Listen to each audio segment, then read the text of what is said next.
Welcome back to the Death Needs Dialogue Entertainment Network.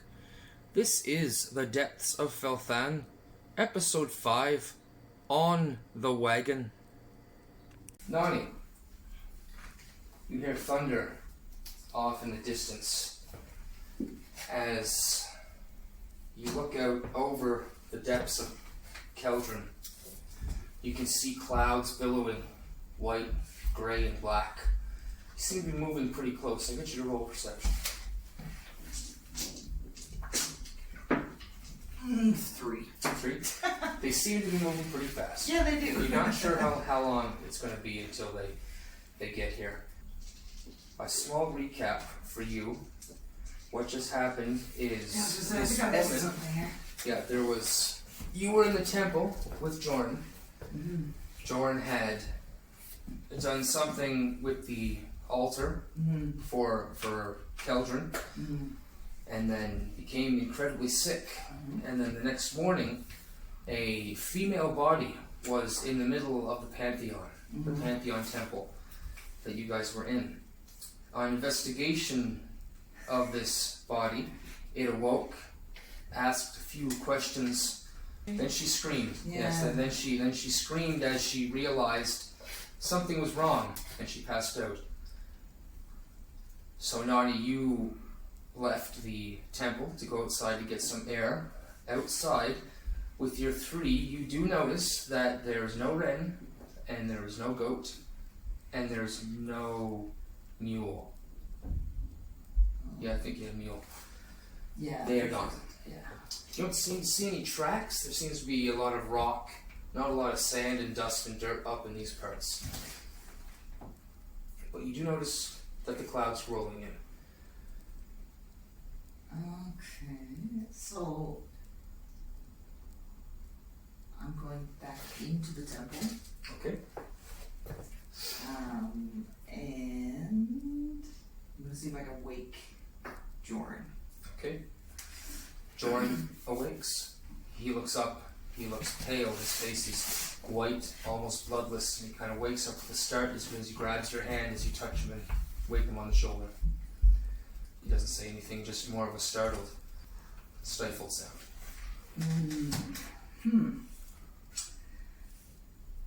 So am I aware of what has just transpired? Like the details of what he Not really what he did. Roll insight. 14, 18. 18. Do you see some kind of connection with the woman? She was close in your face when she screamed at you, and they do have a striking resemblance. That's what you can tell. But other than that, she passed out, and there were no more words spoken as Jordan also passed out. But Jordan does look at you kind of blank in the face, just almost awaiting something. So would I recognize any of like these behaviors as something that I would have seen before? And he just mainly looks Just out of it. He's just completely overwhelmed, considering what happened. okay. So Nonny's going to I'm just gonna try and talk to him. He can talk, he can't talk. You haven't directed any comments to him yet. Jordan, what's happened? What's going on? You can see him kind of move his mouth, making words, but not making any sound. Then he kind of looks by you and at the form on the floor, and he kind of grabs onto your arm and almost tries to like pull himself towards the body, but he's very weak. He can barely pull himself right now, and you can hear on the breath. On his breath, just slightly, he says, "Mother, my mother," and he's out of breath, even trying to be pulled, trying to pull himself towards her. I'm gonna try and help him towards her. Okay. Little tiny. Yeah, you pick him up, and he is just dead weight on you, like a wet blanket. He's been having a little difficulty holding up his head. I'm gonna carry. So she's by the fire, right? Yep, by the fire that's now out. Right. So I'm gonna carry him to her. Okay. and then I'm gonna try and start the fire again. You sit there, the wood seems to be dry, everything seems to be right, but the fire's just not lighting. It seems to be catching, and you try again. As over to beside you, Joran is kind of slumped over, kneeling by his mother, or by what he calls his mother, and he kind of puts his hand on her shoulder, and she startles awake, shakes, and moves away from him as she looks at him and kind of pushes away. And then she stands up and she says, You did it! I didn't think you would, but you did! Joran looks up at her and says, I had to. And she looks down and says, This was my choice. You've taken my choice. You've ruined everything. Ever since you've been born, ever since you came out, you've ruined my life. Everything you've done has been a bane to me. You see her, she's getting heaving breaths now. As Joran's you see him crying, just sitting there wordlessly, unable to speak, unable to say anything. And the fire doesn't strike, just does not make any sense. With an 18, you know you're doing everything right. You even take a bit of your hair a little bit. It just still doesn't go. Well, I'll give up on the fire, I guess. And scold the woman for talking to her son that way. Okay, scold her. How dare you? That's no way to treat your child.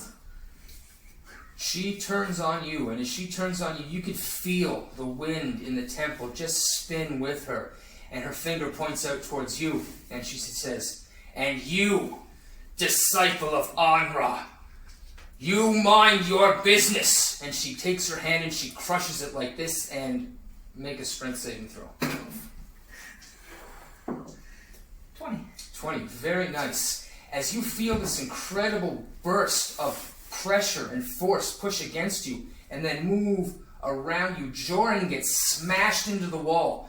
All the altars get knocked over. Anything that was left on there has fallen down. Some of the altars themselves, their pieces have fallen down. Roll perception. Damn.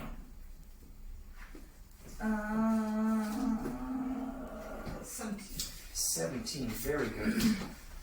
As you look around, you can feel this wind, and it doesn't push you, and she's got her eyes dead on you. This purple haze, this kind of dark purple haze is growing back behind her eyes. You can see, as she points towards you, the wave goes out, and then you can see the only idol that is remaining up standing is Delen. And then a moment later you hear as that part of the temple, a large crack goes up the wall, up and up the 40 feet temple, all the way up. And then it settles, and a boom of thunder crashes outside, and lightning flashes in the air. Well, I'm going to grab Joran and get out, I guess, before everything collapses on my Roll head. for initiative. Here we go, boys. 16. Okay. As you move for Joran, the woman moves as well towards Joran, and you can see in her hand flashes a club, a long wooden club. This black, dank wood fills the air. It's pungent. And as she swings it up to swing down at Joran, you get there just before her. What do you do? Smack her with a frying pan. Okay. Full on rage. Roll the attack. Well, that's not good. That's a 5. Okay. As you swing, it hits part of her cloak and just drifts straight by her. As her initial goes through, and since he is prone, she gets advantage. Okay, that's good.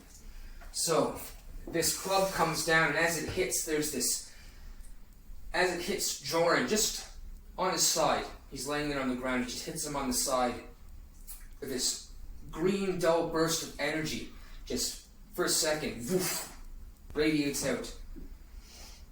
Joran appears to have fallen unconscious. You're not sure whether it was from the blast into the wall or the hit from the stick. But she then stands up and she looks at you and she says, "Disciple of Anra, I will have my revenge." She lifts the stick and begins to walk towards you. It's your turn. Yeah, she does. I suppose you're right next to her, so.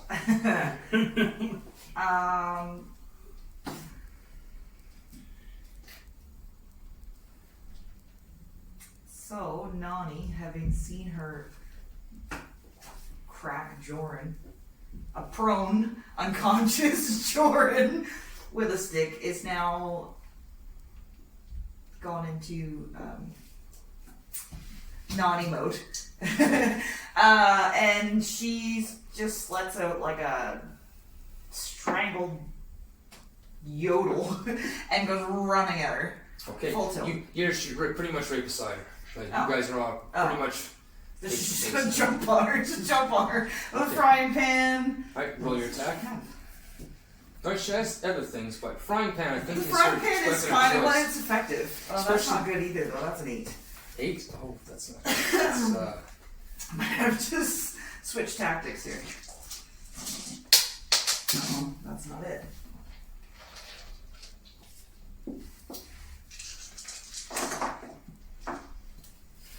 Alright. You attack. Bonus action. Do you have anything for your bonus action? You can attack offhandedly. Can I just punch her in the mouth? Absolutely. I just want. Okay, so let's try this again. It's 10. This is not going well. No bonus on that? That should be like a 15 or probably like a 17. So did you hit all those? Did you tell me the dice number goes all those other times? Yeah. Okay, so the last one, that 8 would have been a hit. The one before that would have not been a hit. Well, yeah. Okay. It would have been like a. Yeah, and your What range. If it's strength, Yeah. it's like. Her strength is 18. Oh, I didn't add my strength. Yeah. Oh yeah, yeah. And then add 4. So Yeah, it would have I been. did. It would have been like 14, and then like 11, and that one would have been 16. Yeah, 14 and 16. Okay, so the last 2 attacks that you just did, the one before that, hit, and your follow-up attack also hits. So roll the damage for the frying pan. That's not heated at the current moment. 1d6 Oh, plus 4 is a 10. Max. Plus 2 bonus damage. Yeah, you're raging? Because I'm raging. 12 damage. Okay, Come on, here man, goes the big I'm- bad evil guy. I'm still asleep. I'm still asleep, ladies and gentlemen. You don't And, mess with Nonny's children. and I you- just want to say And you hit with your fist, so it's, did she get a rage bonus for that? Her fist? 7 damage? Nonny cast iron skeleton. Yeah, and then her offhand attack, she punched too. That's like 7 more damage. Yeah, That's we get 4 the, plus 2 plus. well, you get the rage bonus, but Or it's, yeah, it's the 1 plus 4 plus 2. yeah, 6 plus 4 plus 2. Yeah. And then, yeah, 1 plus 4 plus 2. Okay, that's like 19 damage on one turn. There you go. She Gotta wake up. gets. You crack her with the. Yeah, instead. You Her crack face her is indented into the frying pan. right across the chin with the frying pan. And then as her head's kind of coming back from the recoil, your left hand pops her right in the chin. And she kind of stumbles back, she shakes, and she looks at you questioningly, and she uses her action to disengage. And she moves Give it away. a touch. And she moves away 30 feet to the edge of the temple, the Pantheon temple, next to the statue of Delen. And as she stops there, she looks around, she looks back, and she's not looking at you. She looks at Joran, and you can see this smile go on her face. And she says to you then, she says, "Protect him well, daughter of Anra. You will see me again." And then a dark cloud, kind of a shadow kind of clings to the wall. Outside now you notice that it is black almost. The clouds have rolled in and the nice bright day that it was is no more. As the cloud kind of consumes her, there's another flash of lightning. Thunder crashes, echoing throughout the Pantheon, and she's gone. What a strange lady. Nonny goes to check on Joran, try to wake him up. You roll a medicine check. Well, sir. So that's a whole 8. He is unconscious. Yes, he is. I'm going to attempt to pick him up and move him out of the You pick him up. thing before it. He is light, almost as a feather. You don't understand why, and he's almost gaunt. You can kind of feel the bones beneath his skin as you take him out of the Pantheon. You take him out into the rain. Into the rain. The lightning crashes overhead. Thunder follows it up very quickly. When we went up, was there a village at the bottom of the hill when we came up? Like, I know we rode up on donkeys or whatever. Yeah, Didn't we you go through- guys We went through. went through Delen's Pass. Yeah. Okay, so I'm just gonna Nonny just keeps going. Just keeps going down the hill towards civilization. Somebody. It's a few hours before the rain stops. Whether it stopped or you walked out of range of where it was, it has ceased now, and it takes about 4 weeks for you to get down to Delen's Pass. Mm-hmm. But you get there. Once you arrive in Delen's Pass, Nonny is carrying this corpse, essentially. he's Corpse. unconscious. Undead corpse. And, seems to be in some form of coma. Now that it's been a month, I'll get you roll. You've rolled medicine every day, pretty much. You know there's some kind of corruption, some kind of disease. Something bad. Yeah, this was done by magical means. You're sure of it. It's bad mojo. So I'm gonna carry him into the first inn that I see. Coming from the north side of And town. try and get a room. Okay, coming from the north side of town, that's going to be the Iron Spine Inn. Iron Spine Inn. You go into the Iron Spine Inn, you meet a man by the name of Dexamus. He is rather curt and slightly aggressive and not particularly interested in housing someone who may be sick or catching, but you do ensure him that he's not catching as you've been traveling with him for a month now, and he does give you room and board. The next day, you guys, after a meal and replenishing your stock, head down again as you found out here from a particular lady. She tells you, as there's only you two in this particular tavern, that they're, after she finds out you're a daughter of Amra, that there's a monastery in, or a temple in Cecil's Cock that is pretty large, and she happened to see it there on her way up. So not too long after that, you leave town. You head down to Cecil's Cock. It takes you about 6 weeks journey down to the Halfling Hills. It's a fairly nice walk considering the gloom that you have about you right now. There's orchards and farmland and all these cute little people that are adults but are just as tall as people. Just like all these fleets of children working around the field. Seeing it happen all at once is something different than just hearing about it. But your trek down through the hills was fairly decent, and you end up making it to Cecil's Cock, where the day seems to be nice as you bring Joran to the Temple of Amra and have an interesting meeting with an elf. Oh yes. That smells really good. Mm. As I recall. Old Spice. And saffron. Mostly saffron. That's the Old Spice. Yeah, that's right. As that smell wafts across your nose again, as you hear Dermot in the background hollering out people to gather up supplies, tie up the horses, we're leaving. You, Nonny, and Earlon are inside the wagon moving things around. That chest just happened to be bumped and disturbed the air, letting out all those spices. We will return to the nighttime. The clouds above are roiling, the lightning is leaping from cloud to cloud, cloud to ground, cloud to building, and the rain is still pouring down. You guys are breaking camp and getting ready to leave.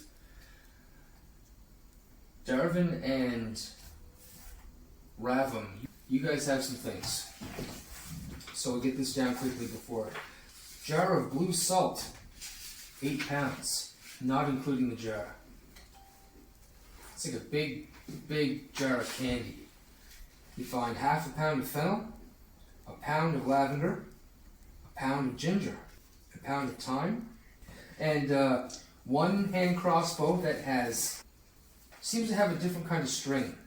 It gets +1 to attack only. You have 2 bottles of Brellian Red, Frostvine vintage, 1 bottle of Sharon whiskey, 1 bottle of Fel'Than tequila, 2 liters of unknown explosive, 2 sets of thieves' tools, 3 black vials, and 3 vials with red liquid with a seemingly transparent ribbon through it. And that is your booty. As you approach that back door, arms laden with stuff, bags full, you notice the door's ajar. You notice that there's rope bindings up out to the door. A quick peek inside, you notice that the man is not there. The rope is sliced all the way to one side. There seems to be some muddy footprints leading out, but there could be a lot, or it could just be the rain. Could help us sucker to find it. Well, he didn't stay all night. Nope, but you guys get down there. There are sacks and stuff, things to rummage through. You can find easy enough to put things away. Yeah. And that takes not too long. Do we get someone that wants to be the loot recorder? I've been doing a lot of it. You have it? Okay, that's good. So then that you have the list then. That's perfect. Perfect person to have it. Good. I think it's a good thing to have in level 1. We Also, already have a sort shit ton of of fits in different with things. his character. He's a merchant. He does a lot of the record keeping. It's good. Yeah, Earlon's getting pushed out of this group. Less and less relevant every day.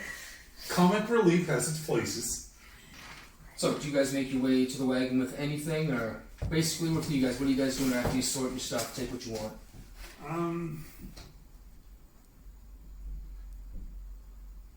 Well, the fennel, lavender, ginger, thyme, the ale and stuff.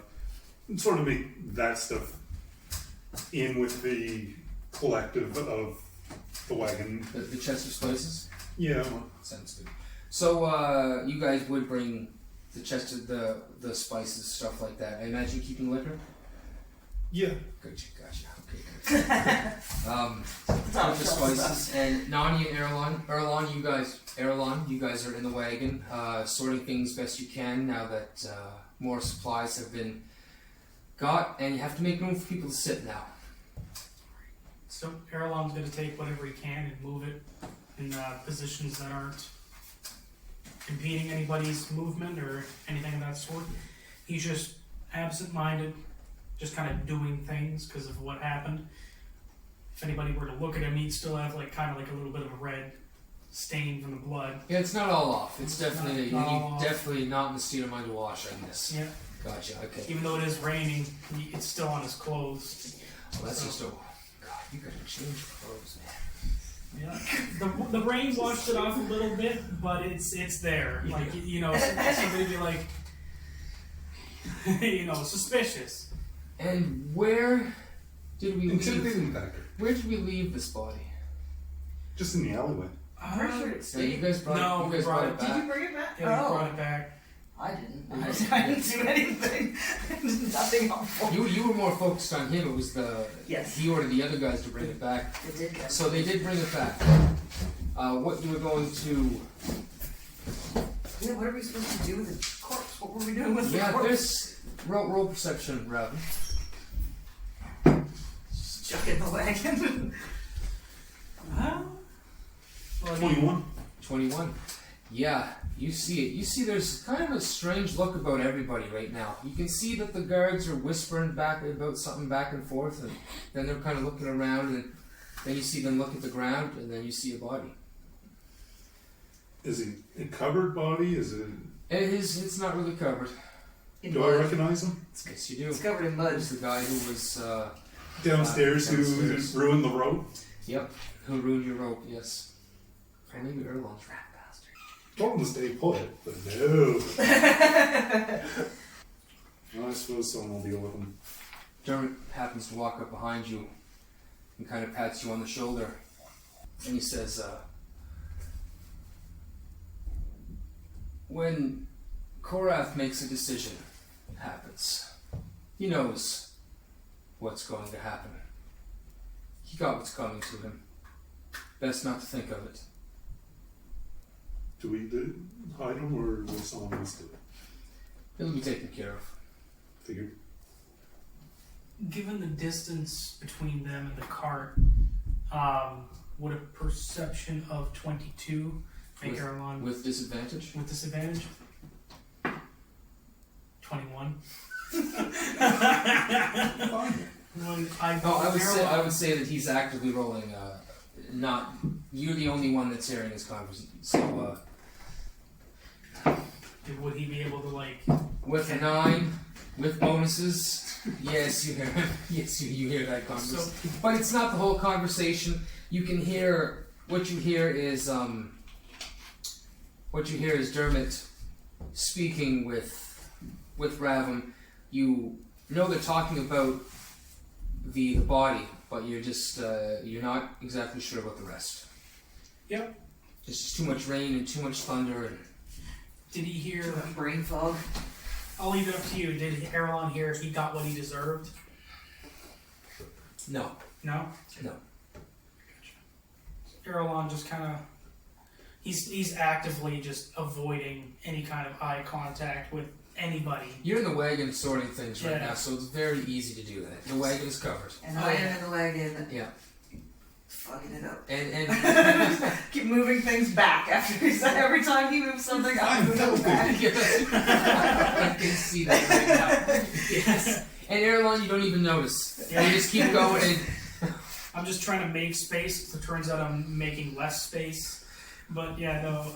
Earlon, if he has a moment to look up, he just kind of, if anybody were to even look in his general direction and see his face, he looks like he's been through some crap. Like his eyes are glazed over and shit. He's just Not the regular Yeah, he's not. interested Earlon. Yeah, he's not. He's definitely disconnected from the current state of things, and he's mumbling some things to himself on occasion, not intelligible. Okay, things like about self-doubt, stuff like that. Yeah, just Gotcha. entirely just aloof, but he's still picking things up, Gotcha, perfect. moving things. Letting the new role of murderer just sink in. Yeah, just letting that vibe for a little bit. Let's see what happens.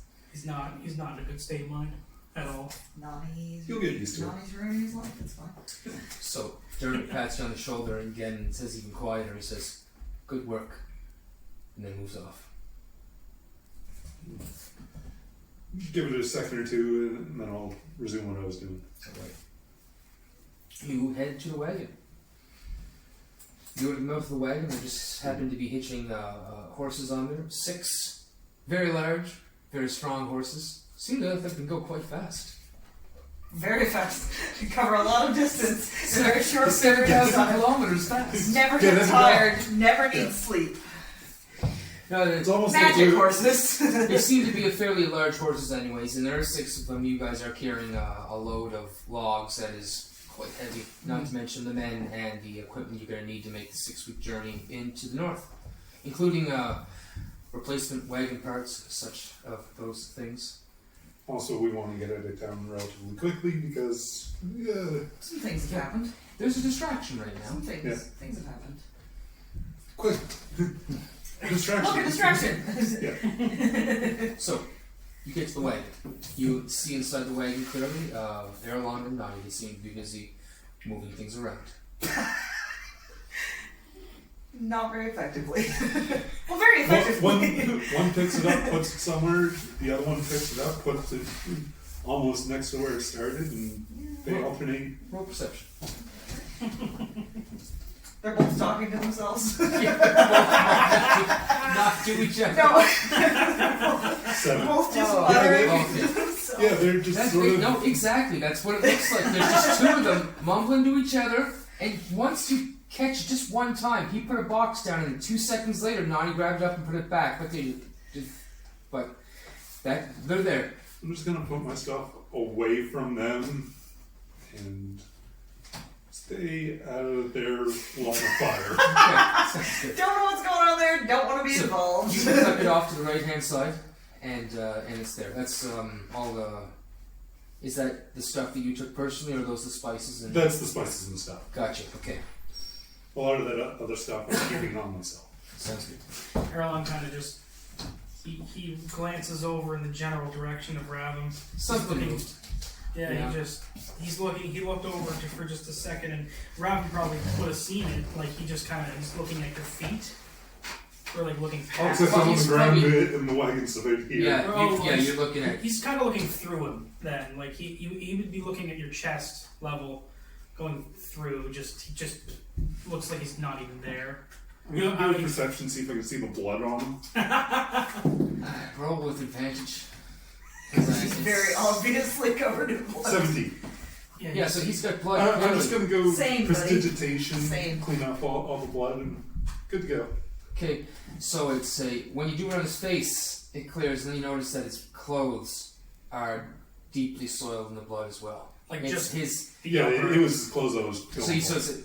Hit him 6 or 7 times. So he's Well, I think it does. I think it's a square, like that big, kind of thing. So if you do, it's still the same thing. You just do it a Yeah. few times on the thing. Is all it is. yeah. So Earlon, so he came up and tried to like clean off the blood on him. He can do that from a distance. From like Distance? he 30 can, feet or. you can just feel this kind of this tingling sensation on your skin that it moves off to your shoulder and then down. And as you look, it's desoiling your clothing and your face and your skin. Earlon just looks confused. He just kind of sees it happen, and like a look of worry just washes over him for just a moment. He's silent, Just still despondent. entirely despondent. He's just kind of going back in shock, slowly.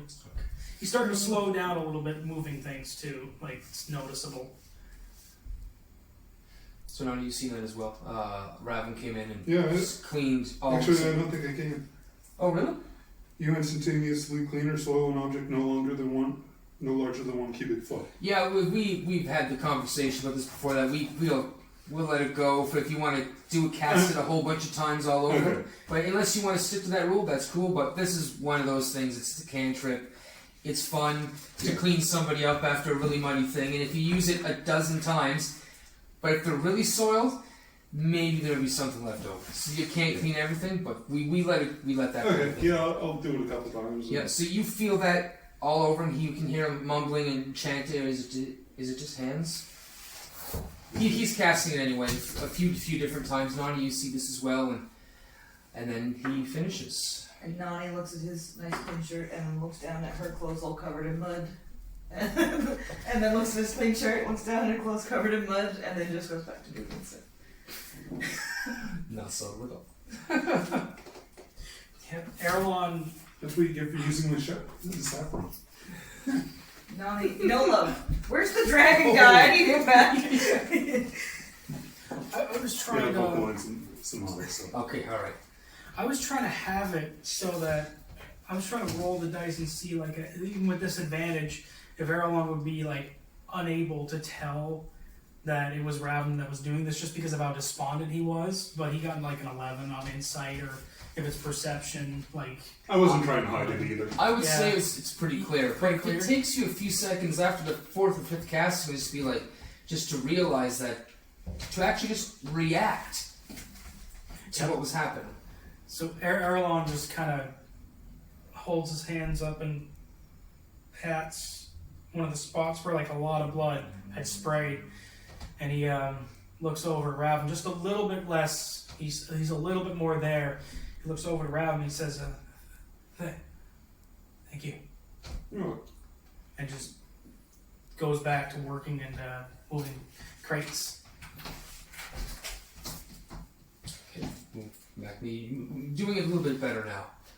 After you're coming out of it slightly. It's like,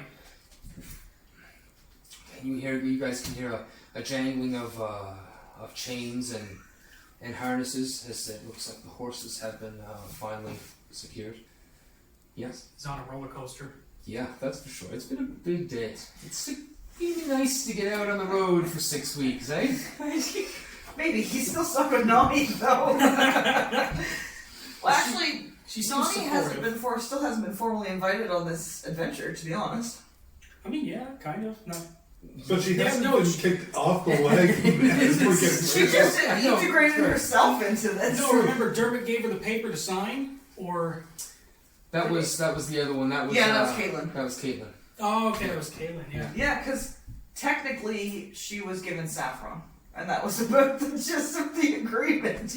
Was here, you can cook for me, and then she just got in the way a bunch. And, Yeah, it's you come along, you get to cook with the saffron. but the saffron's in the wagon, so Nonny's probably not going too far, too far away from it. Follow her nose wherever it goes. So you guys are in the wagon.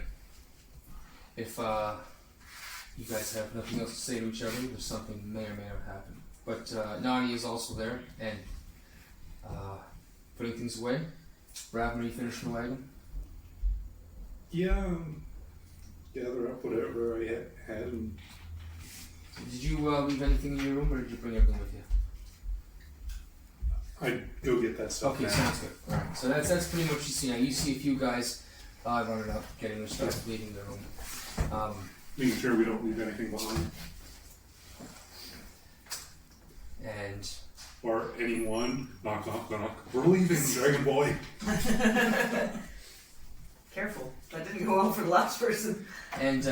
Ornal then pokes his head just kind of over the wagon. It's like this much in the wagon. And he says, "Hey, Earlon!" He looks over in Ornell's general direction. Ornell could see plain as day. He's looking through him, but he has his attention. Kind of. There's an awkward pause. Nonny and Ravim kind of look at each other, look at him, look at Ornell, and Ornell says, "Never mind. Ravim, can you wake up Tanith?" I'll give it a try.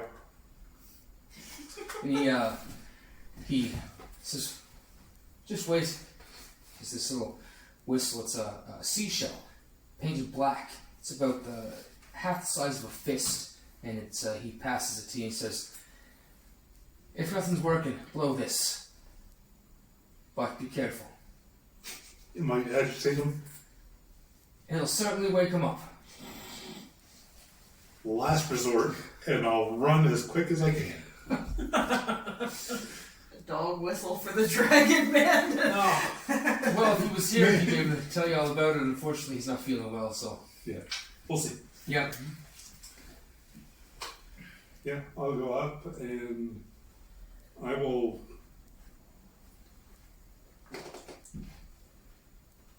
kind of knowing his temperament, I will put my back to the wall next to him and knock on him. Oh, gotcha. Okay. So when he opens the door, You're not standing directly Yeah. in front of him. it's not directly within grabbing distance. So you knock on the door and you can hear snoring. It doesn't seem to be interrupted. It's been another hour and a half of him getting into that sleep, so. Knock harder. Knock harder. Roll strength. $15.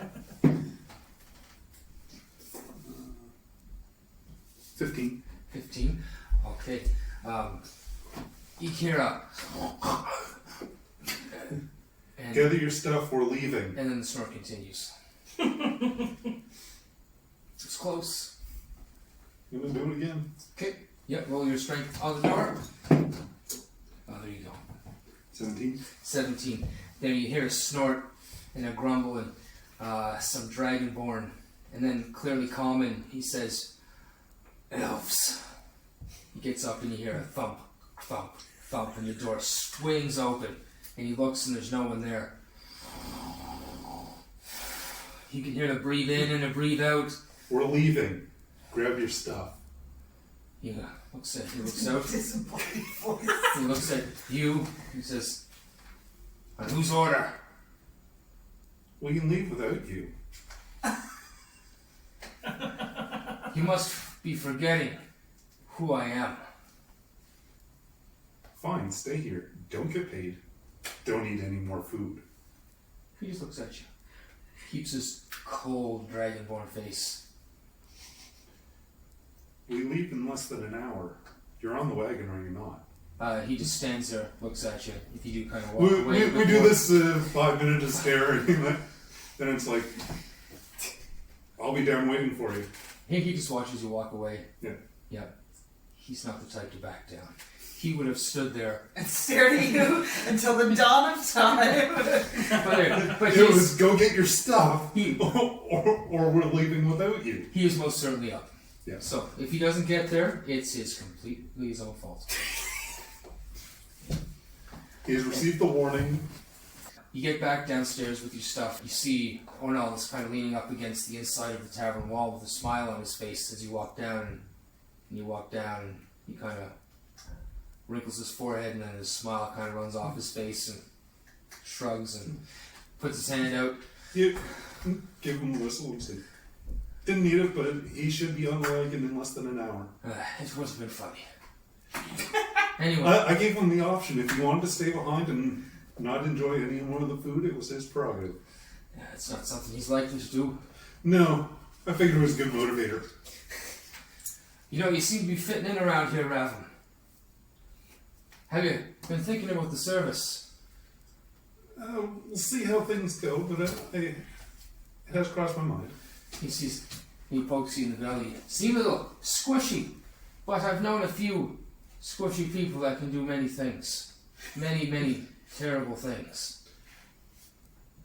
The sword's not the only weapon in the world. This is very true. Aye. Well, we best be off soon.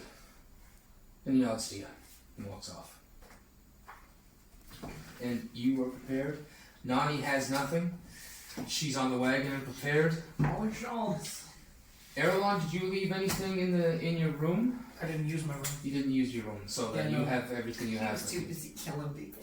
That's true. That's true. Yeah, I was too busy getting Too busy eating PTSD. meat and Hard killing work, people. man. Hard work to kill people, I you was know? too busy getting PTSD, so. So, everybody seems to get in the wagon. The inside is filled up with supplies, wood, men. There's a few horses about, outriders and such. And you guys make your way to town in the dark. The rain is pouring down on those who are outside, hitting the canopy of the covered wagon. And you guys lurch on. The squishing and squashing.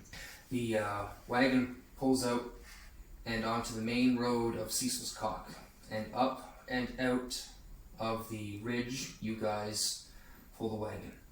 The horses lead on, and it goes up into a dark, flatter terrain. It seems to be grassland. You guys can see the lightning arcing above you, lighting up the grasslands ahead. You can see the wheat and whatever particular grass is growing, blowing in the wind back and forth. And this goes on for a good 8 to 10 hours as you guys travel up. And then you begin to peel to the right hand side to follow the ridge. Earlon is taken his 4-hour meditation during this time. Okay. But he I'm gonna say with roll everything. concentration with Sure. disadvantage because you are really messed up. What stat is that? Concentration. Constitution. Your stat of concentration is what it is, Zach. 0. What? You are It's a Oh, nat- it's negative 1. Yeah. you are on as Nat that's so 1. perfect. Nat 1 and a -1 con save. See, that You is fall so asleep. perfect. No, literally, you do fall asleep. Yeah. You are out, and it's not that elf sleep. Your eyes are shut. You are snoring slightly like an elf, but it's not a peaceful sleep. Dignified snoring. But it's not a peaceful sleep. And you guys can see that, whoever's in there, he's tossing and rolling in his little spot that he's kind of crammed himself into beside Jeffrey, the rather large barbarian fighter that came with you guys from Delen. He seems to be, I'm pretty sure they wouldn't have any choice but to pay attention to it, but he's occasionally just in his sleep. He goes, no. Just, no. He's having a nightmare. Yeah, do you guys consider... Ravim, are you on horseback or are you in the wagon? I'd probably be on one of the horses. Okay, Nonny, you see this and you can see the chatter amongst all the men there. They're looking at him, talking about him. Kind of freaked out by this guy right now. And Nonny just goes over and takes off her shawls and covers them with her shawls and then sort of gives everyone a look. Like, mind your own. And then No stew for you. finds two big mercenaries and tucks herself in between them and then pulls her shawls around her shoulders and just sleeps. Okay, there Puts her are... head on someone's shoulder. There's plenty of them to do that with. They're kind of all Cuddling, packed in. cuddling. Normally they'd be out walking, but they don't want to walk in the rain and the mud right now, so they're kind of packed in there like sardines. Mm-hmm. Earlon, Mm-hmm. your eyes open. The wind is cool on your face and in your hair, and your hair's out. It's long. It's all the way down to your back. You're sitting, your legs extended out in front of you in a field of white and gold wheat. It's a warm breeze. And so he's no longer in the wagon. No. He looks around and he tries to get any bearing. Can he see any kind of land apart from just the wheat? Or is it endless? You can see a mountain in the distance. You can smell salt from the sea. Could be from the soil, I'm not sure. It's very earthy, salty smell. What time of day is it? The sun is high. At the peak of the sky, I had seen it. Earlon just lets out a drawn breath. Feels a weight under his eyes. Feels exhausted. Even if he's not actually there. He just feels a weight slink his shoulders down. And if he's sitting at the moment with his legs out. So he'll try to get onto his knees slowly. And he'll clasp his hands together and start a prayer. Just offering overall appreciation and praise to the goddesses that he follows. You hear a giggle behind you. Earlon's eyes open and looks over his shoulder, just seeing if he can catch whatever it is in his peripheral vision. You do. You catch pink, purple, and white flowers drifting over the wheat, the opposite direction of the wind. Would I have any bearing as to what kind of significance that would have? Roll religion. 14. 14.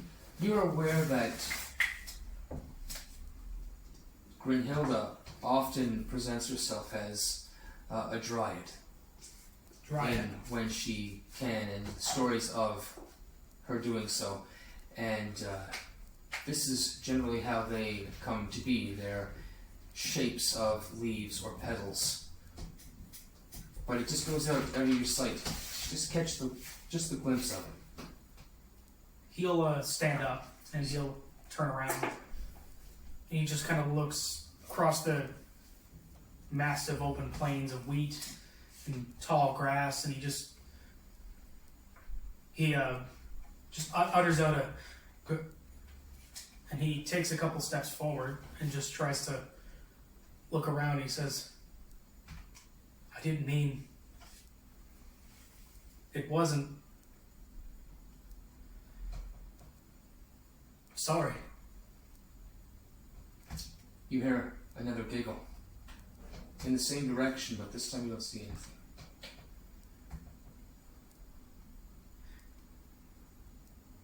Earlon just kind of silently takes a couple more steps forward and says, why did this happen? As you keep walking, as you look around, you don't see or hear anything at this particular moment. In the back of your vision, you look behind you and you can see dark clouds on the horizon. You look forward again, you look back and they're closer, way closer than they should be. And before you know it, they're on top of you and it's dark again and it's raining. And this, as you look back down, this ground of grass and wheat is no longer grass and wheat, but it's a ground of mud and slop. And you look further down, you can see in the mud, rising out of it, a body of a man, a dwarf, bloodied. And then lightning flashes, and as the eyes on the body open up, they look up at you, and what he sees is Earlon covered in blood. And it's what you see, the same kind of vision in your own head, and it flashes away, and then you're just standing there in the rain, and you hear the giggle again. Earlon just recoils and just puts his head onto his own shoulder and just closes his eyes and squints hard enough to make his face hurt because he just doesn't want to see it.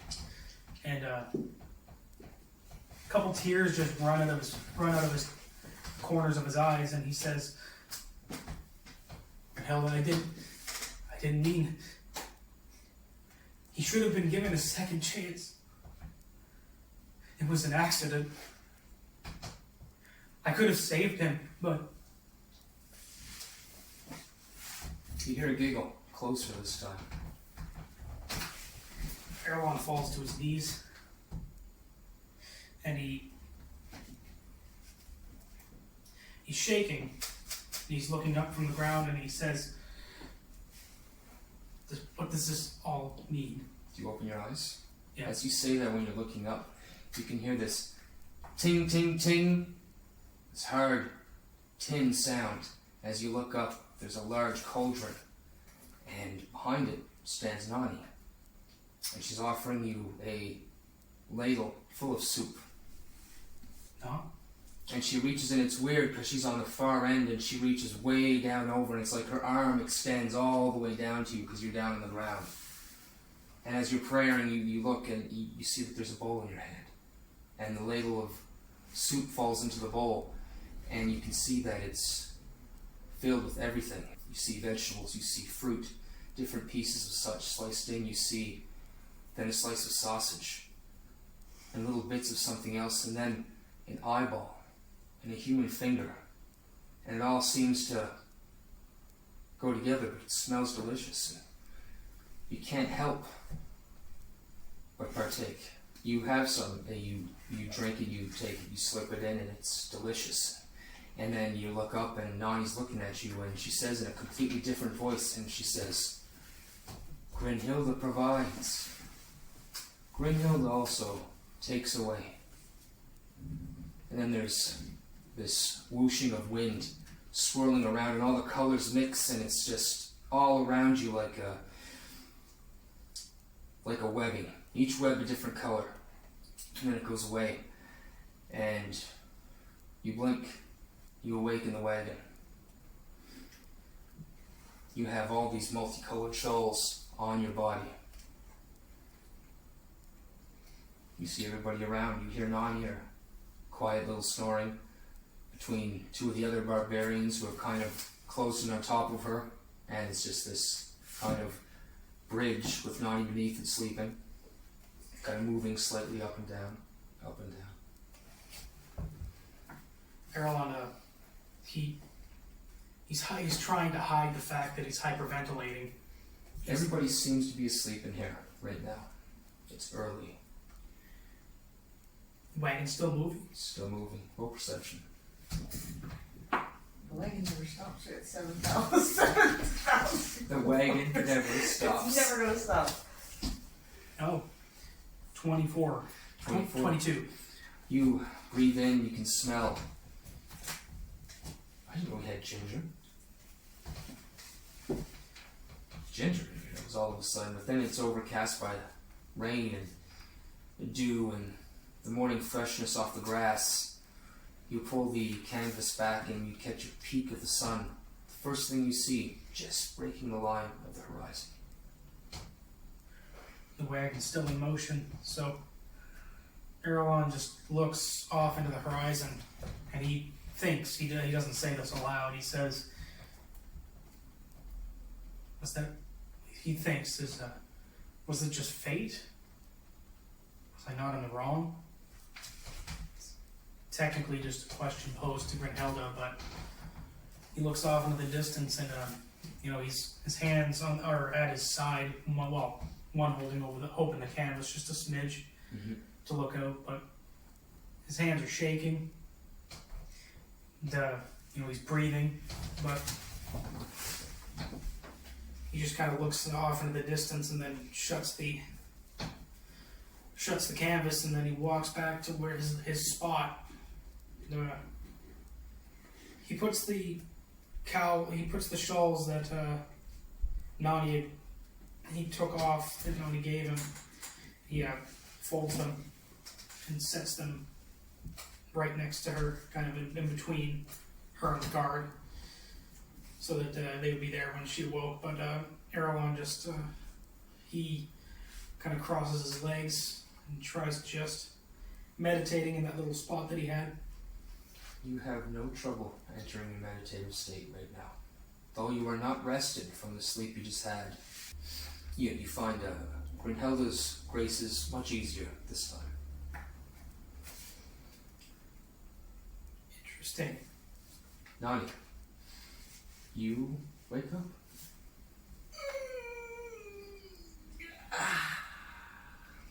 Dak roll a bunch of the two guys. Knocks out both the No, but you do wake them both up as one gets a finger in the eye and one gets Right. his chin pushed out of the way. Well, and she's trying to find her glasses and they kind of, finger up the nose of one, and you can see they're all still, they look like their faces are all hot, like they just woke up too soon and they're just kind of sweaty, blinking and gross, looking around. And digs sniff- her way out of the dog pile. One of them looks out the wagon and says, thankfully. And he immediately jumps out of the wagon, does a big stretch and starts walking. Oh yeah, because they're just waiting for the rain to stop. Yeah. Oh, I got some enjoyment. I got to sleep, nice and cozy. So I'm gonna find my glasses wherever they've been thrown off during the night and shove them back on my face. Eyes go from Palms, this to this. yeah, full palms, shoving the glasses up onto my face, and then I look around. The 3-inch thick. Yeah, it's like 8-pound glasses. And the first thing that I notice is that my shawls are very neatly folded next to me, and I start looking around, assuming that he's gone, He's and he is very muchly not gone. he's right there. And very muchly seeming at peace with himself in the moment. We're not stopping though, are we? We're still going. Still going. Nonny's gotta figure out how to make food on a moving wagon. Well, I guess it doesn't have to be cooked. I mean, I'm sure there's something we could. Tell me what you're gonna do. I don't know yet. I'm gonna start rooting around all those. Roll perception. All those. please.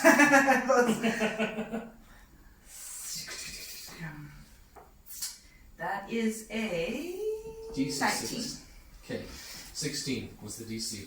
You smell something new. You look around. Exactly. Not only ginger, Ginger smells fantastic. you also get a hint of lavender. Oh boy. And a much more strong sense of fennel now that there seems to be more fennel around for some reason. Nonny's trying to figure out what she can make. So what do we have for vegetables and that sort of thing? Yeah, pretty much anything you can think of. Mostly so root style we'll vegetables. Let's do chopped salad. Some carrots. I'm trying to think of what else you can put in there. Like a cabbage, is that a thing? Do we have cabbage? You got Oh, yeah, cabbage. there's Okay. cabbage. So Definitely cut it cabbage. finely chopped, Okay, big so bowl. you start doing this, you start pulling, there's a ting and a bang, and then My you wife see put someone this fork. move the flap from the front of the wagon and look back. She's cooking. Pull over. Oh, even better. The wagon comes to a stop. I wasn't gonna stop, but that's fine. So, If it's the prospect of cooked meat, we'll stop. Nonny just starts handing things to people and shooing them off the way. The ingredients that she needs. So, like, somebody's got some Peel these turnips and potatoes. somebody's got some potatoes, and they're all being shooed off whoever's left on the wagon. And this is a common thing on the trip. The trip does take between 4 and 6 weeks, but it's a pretty common thing for as soon as Nonny starts breaking it out, camp is set. It just happens. It just goes like As if by magic. Like- Food. Anyone got a bell? We can just give her a bell, and whenever she wants to start cooking, she just rings the bell, and everyone stops. But the smell is way more effective. It's an alarm in and of itself. To be honest. I mean, I could just yell. I just, you know what? She's just along for the ride, though. Like she's just here to make food and take care of the kids. And Speaking of that, once that first meal is made, Dermot gets off the horse and kind of wanders over and he's looking at you from a distance and he's looking at you, Earlon, looking at her again. And he walks over to you and he says, "Who are you?" He's speaking Irish now. You've noticed he's changed his voice to an Irish accent as he's left Cecil's cock. Earlon's brow slightly raises. I'm Nonny. Who are you? Hi, Good question. I'm Dermot, quartermaster of this here convoy. Cool. He looks at you Must be a again, fun Earlon. job. Alright, so you'd be out of your meditative state by now. Yeah, so yeah, I The would've smell of thought the that. You ginger can and smell. You can smell the salad. You're allowed to eat this one. And not feel guilty about it. Yeah. Yeah. To be fair. and he looks at you and says, "What do you know of this, Earlon?" Well, I met her at the Temple of Anra, and she came back. So you brought her here. He pauses for a moment, and he just he it was a wild night. He doesn't Some things recall, so happen. he just kind of nods. He's like, "I think so. So much happened." He nodded. He genuinely just can't remember. I see you're cooking. Is that what you do? Among other things. Is that what the men have been talking about? Because I knew it wasn't him. He tries. He just blinks. Would you like some food? Dinner is served. Aye. Breakfast. No, I suppose it's breakfast this Yeah, morning. yeah. Din fest. You're getting salad though. Here, come eat. It's a Come eat. You'll see. good idea. Use the fresh greens first. They'd rot before we got there. What is this anyway? What do you call this? This breakfast? This is not a breakfast I've ever had before. In Brel, we used to have. Salad. It's a salad, Tara. Where's the meat? Kind of shrugs and begins to eat it. Roll performance for your chopped salad. for breakfast? On fire again? Keeping it up? That is a 16. 16? That's not bad for a chopped salad. It's way better than anything Earlon done consistently. That's true, that's true. With ginger and oil. He's like, you did this without any meat? You can see the... I don't think Nonny realized that not staying was an option. She just is here. Roll insight. Roll insight. Oh, that's not good. Okay, so you don't see the gears. 9. You don't see the gears working in Dermot's head here as he's looking around. And then he, Do I with a 13? No. And he pulls out this book and this ledger and he flips it over and he goes, "What's your name?" Nonny? Nonny? That's it. It's good enough for me. That's the, Welcome aboard. he says, You're hired! We're almost done the journey. I can only offer you another 15 gold to stay with us until the end. You don't have to pay me. Puts the book away. Okay, this is the only time that he's going to consider Onra in whatever decision he makes. Hi. Closes the thing and puts it back in his jacket. This is very good. Would you like some more salad? Please. Nonny's just going around And everybody. force feeding everyone salads. And then everyone. These And like Big this, burly men. that's right. You can see them at first; they're just eyeballing it, but then it's like she did all that other stuff, so you know, and it's quite good. Earlon's happily eating it. Now Yeah, that this is for him. he's free of any Guilt. guilt or anything that would be associated with it. So It tastes better without the guilt. Tastes better without guilt. Yes. Finally, a meal that doesn't taste like murder. Earlon would have changed his clothes, by the way. So, or at least his shirt. Earlon was just going to go up to Ornol or Dermot, whoever's closest, I guess. And he says, "So where are we headed again?" We're headed to Delen's Pass, up in the mountains. Is that where we're going to make the delivery? Yeah, that's where we make our last stop. The delivery's about a week's journey north. No, sorry, week's journey south. It takes about a week south, more higher into the shears. Oh, like We're meeting another convoy, and they're going to take the wagon. not near Gallows Gate. No, not that far. That's on the other side of the mountain. Oh, okay, yeah, no, I'm not too familiar with the shears myself. My father's diplomatic missions never really went further into the shears, mostly just Delron and sometimes the tailings. So much like the elves in the underground. We're going into the depths? No, I'm saying in the shears. It's underground. They don't like the elves under there. It's dwarven territory. Dragonborn too, I guess, but you know. I'll be sure to wear a hood. I just wouldn't go. That's what Nell's saying that. Seems I wouldn't have a choice. No, we're not going underground today. Oh, We're going just outside. Someone's going to meet us. We're not even getting near the shears.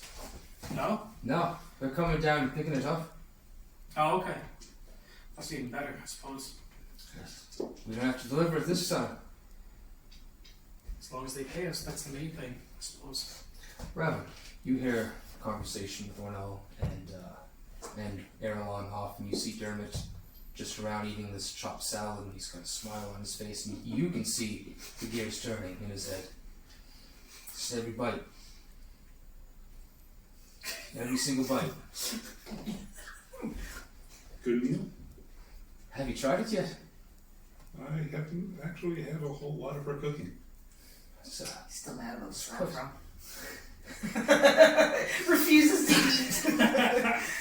To be fair, I never got there until after I think all the soup was gone, so I never got supper last night. Several people did have multiple bowls. maybe one person.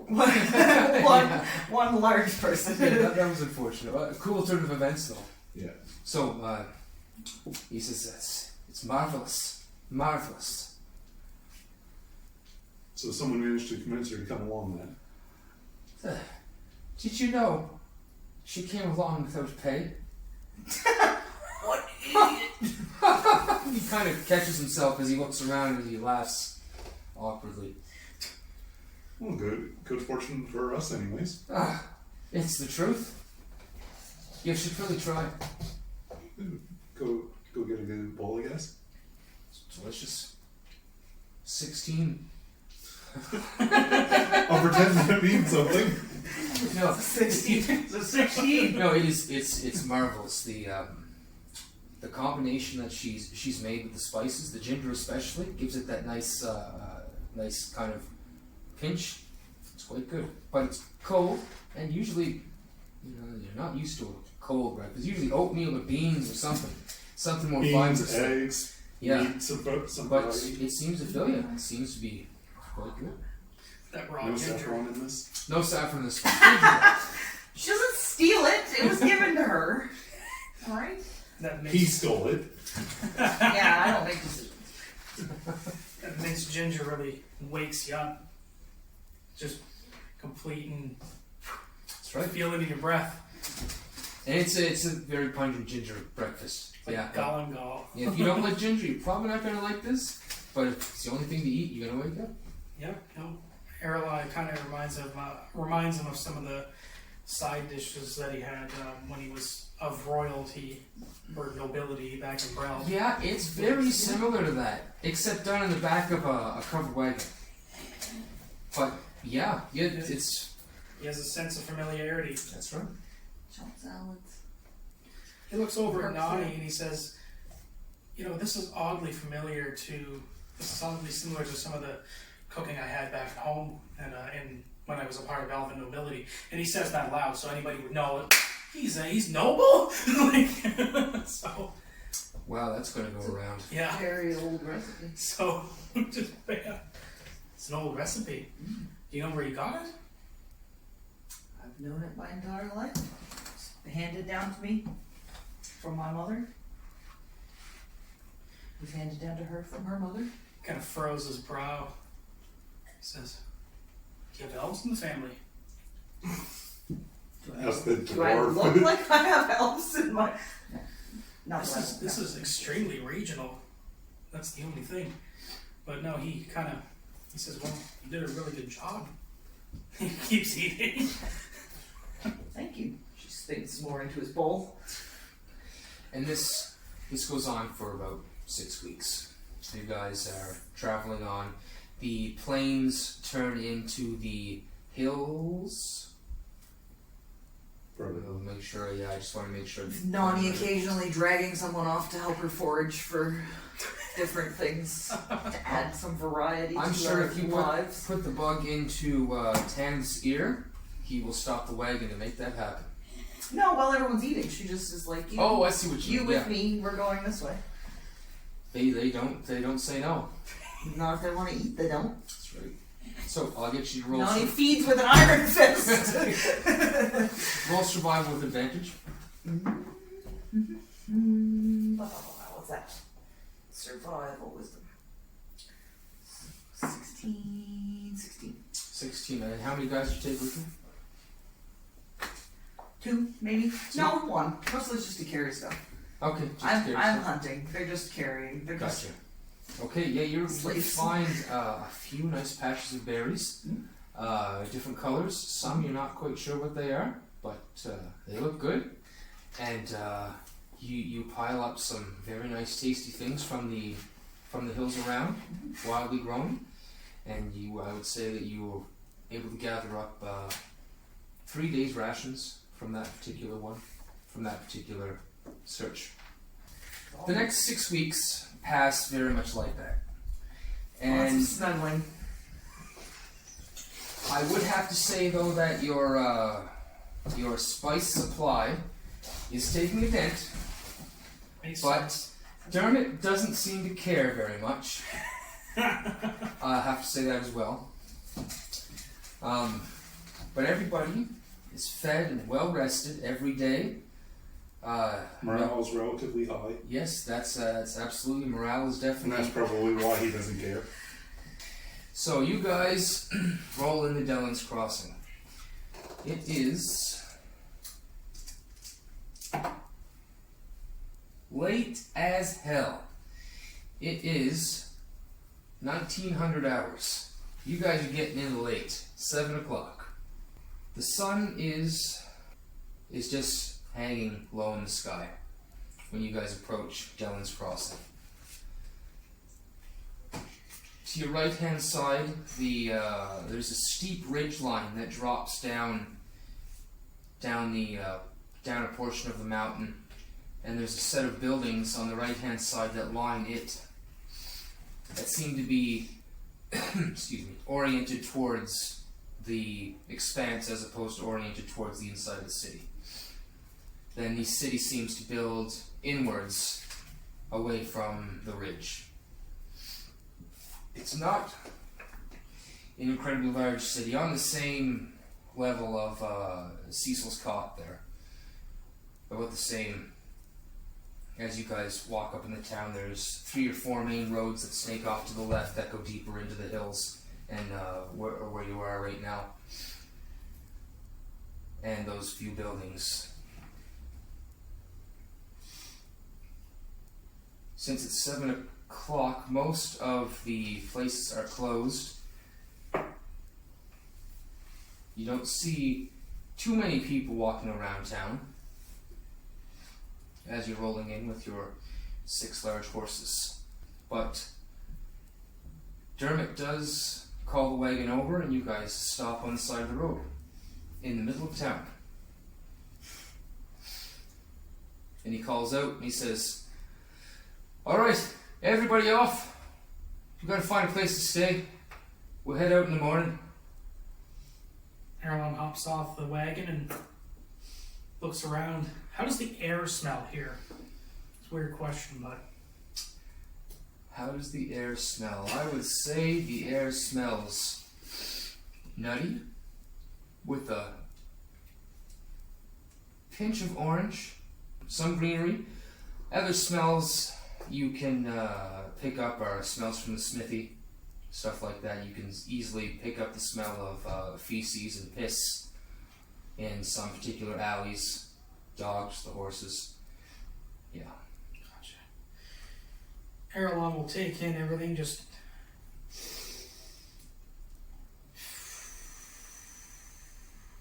This is Delen's Pass. He just kind of shakes his head, kind of in disbelief of how far he's come, just geographically speaking. If you look off to the right there, you see through the alley it goes off, you can see the water. The ridge drops steeply, but you're inside the city, but you can see the water. You can see that the sky is lit with the evening sun, and you know somewhere in that direction is Delen, and further on that Brill. So that's quite a distance, yeah. So Earlon kind of looks everything over and he says to Ornall or Dermot, whoever's there, "I'm just going to take a look around town. I'll be back to the wagon as soon as possible. I know nothing's open. I'm just going to see if I can find something that I need." Ornall looks over at you and says, "Don't get into trouble." I won't, hopefully. Kind of just nods. And he kind of looks at Ornall, then back at the ground, or back at Ornall, going back and forth, and then he just kind of slinks off while looking at Ornall, just a little bit confused. But he kind of reverts his gaze back to the road, and he starts looking at signs. He's looking for anything musical. Anything musical. Roll a perception as you walk around town. 14. Alright, 14. He's carrying his sack with him too.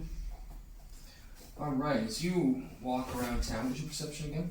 14. 14. You see a few different signs. You see a sign for an inn right off the bat on the right hand side called the Steel Main, I believe it was called. as he passes that, he's probably not too far from the wagon right now, right? Because he only just started walking. Oh, I'd say 30, 40 feet. He calls out to Ornal. He says, "Ornal," points up to the tavern sign. "Tavern." He looks at you, looks up and gives you a nod, Keep going. and you keep moving on. You go down to the very last road and you take a left. As you walk down that road, you see a few more signs. You see another sign for another inn called the Iron Spine Inn and Tavern. And continuing down that road and coming back up the second road, you see another sign for, it says the Squeeze Box. And it has a strange smile-shaped thing carved into this wood, and it screams like it looks like an instrument, a squeeze box. But it's the only kind of thing you can really see around town. Earlon's baffled by this. He's looking at it and he's assuming that the door is locked. If he goes up and looks as the shop closed, lights off, or candles off, I guess. Yeah. Is there any kind of like parchment or anything saying they're hours of operation? No, there's not. They're just closed. Gotcha. Yeah. Anybody walking around nearby?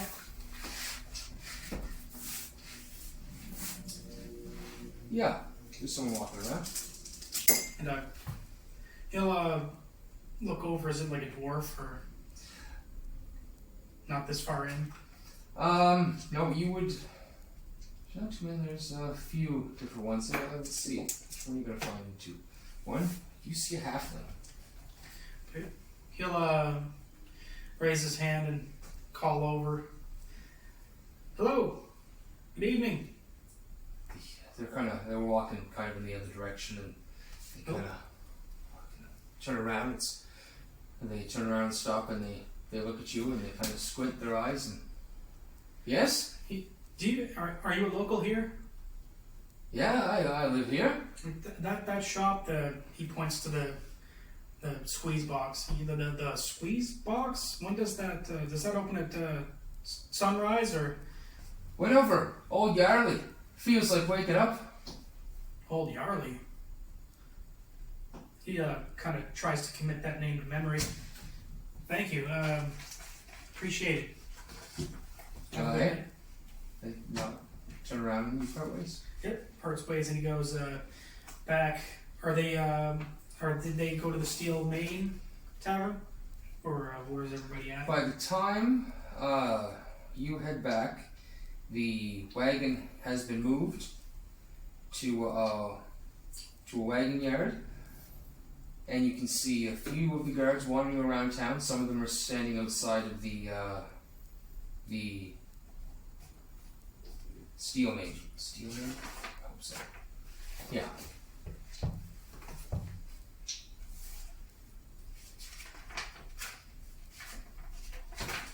Earlon will go up and just kind of. He doesn't really want to rent a room or anything. He's just going to stay by the cart in the wagon, just keep an eye on it. Okay. Yeah. He'll occasionally just make his way out and tell somebody to take over his shift.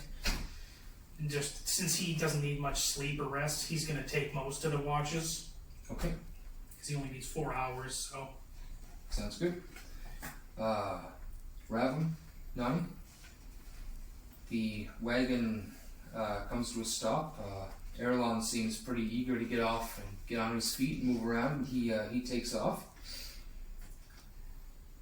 As he goes, you can hear him holler out and point to a sign. Seems to be an inn. Steel Main just ahead. Observant, that one.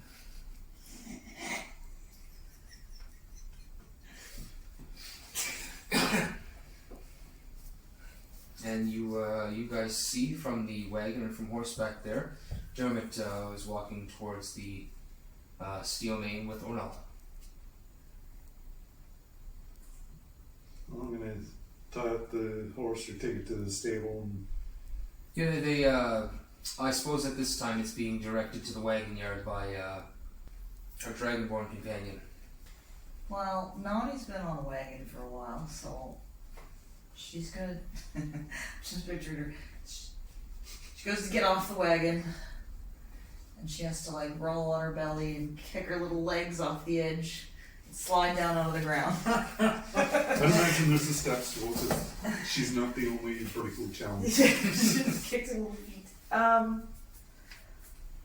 But she's not gonna go to the tavern. Well, she's not getting paid for this, so she doesn't have that much money. But she is just gonna walk around town for a few minutes, stretch her legs, toddle around town. She doesn't really walk necessarily. Stretch her legs, sort of following Earlon's path, but not really following Earlon's path intentionally. Mhm. She's not that creepy. She's creepy. She's not that creepy. Purely coincidence. Well, I mean, it's like, just checking things out, looking to see what you can see. Everything's closed, I assume, at this Yep, point. pretty much the only things open are the inns that you've seen. The Steel Maid and the Iron Spine as you went by it in the northern southern side of town. Well, you were here, what, 8-9 weeks ago? I was here recently. You were? And you stayed at the Iron Spine as you came through last time. Yeah, he wasn't a big fan of me. Well, you were the Oh, one who's well, body this time, so. Wasn't a big fan of my companion, I suppose, my traveling partner. Feeling a little wistful, thinking about Or corpse companion. my undead friend. Undead has a terrible meaning. And then Don't tell people that. that he's undead. Yeah, that's not good. Um, No, if it comes out, don't worry about it. That's just a funny way to say it. It's no better than that. That could be very bad. Please continue, I'm sorry. My undead friend. Heretic. Yeah, exactly. Does Nonny care what other people think, really? This is true. When they're ready to tie her up and set her on fire, maybe. She just feed them. By then, she's immune to fire. She just feed them. Throw some spices into the fire. She starts boiling tea on the pile. Yeah, right. And she's standing there. Would you like? Let's talk about this. A moment. How does this make you feel? And then if all else fails, she just hit him with the pot. I mean, there's Sneak nothing attack. really exciting happening, so Nonny's gonna head back to the wagon yard, I guess. Okay, She's gonna sleep in the wagon, I think. Makes the most sense. As you're walking by the Iron Spine, the door smashes open and a female strodes out, walks right by you, right in front of you. Very familiar, you've seen her there before. She was there the last time you came through, but she strodes out and on the opposite direction down from you. Oh, is this the woman that told me about the... Ah. Yeah, this okay. was. So Nonny calls out to her and tries to get her attention as she's speeding off in the opposite direction. She's moving pretty quickly. How does she call it? How does she call out? Yeah. With her voice.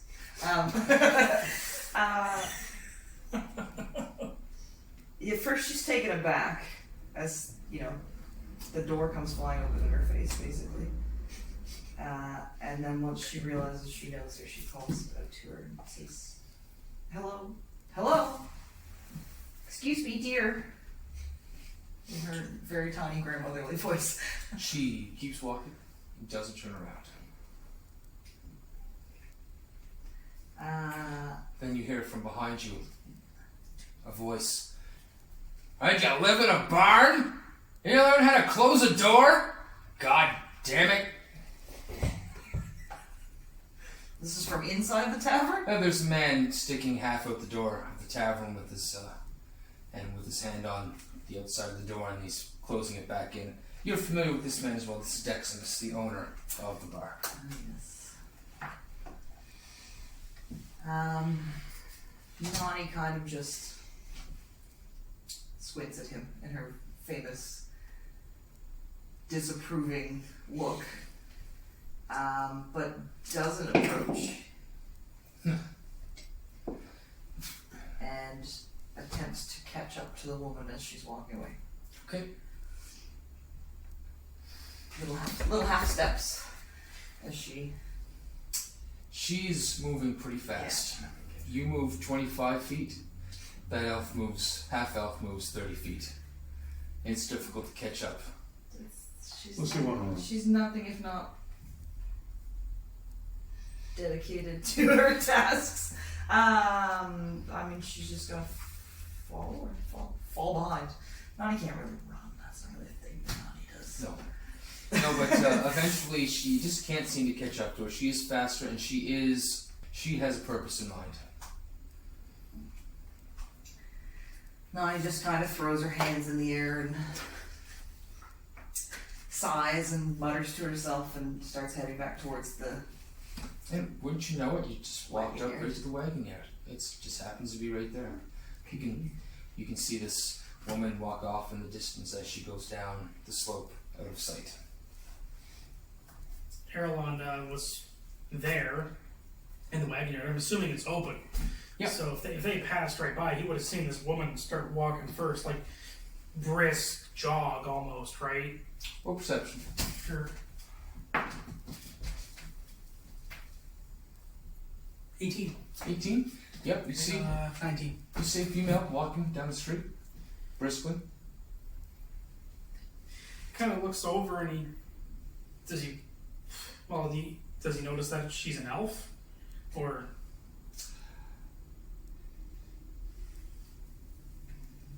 Let me get an outfit description. I'm going to say you would notice she has pointy ears. Yeah.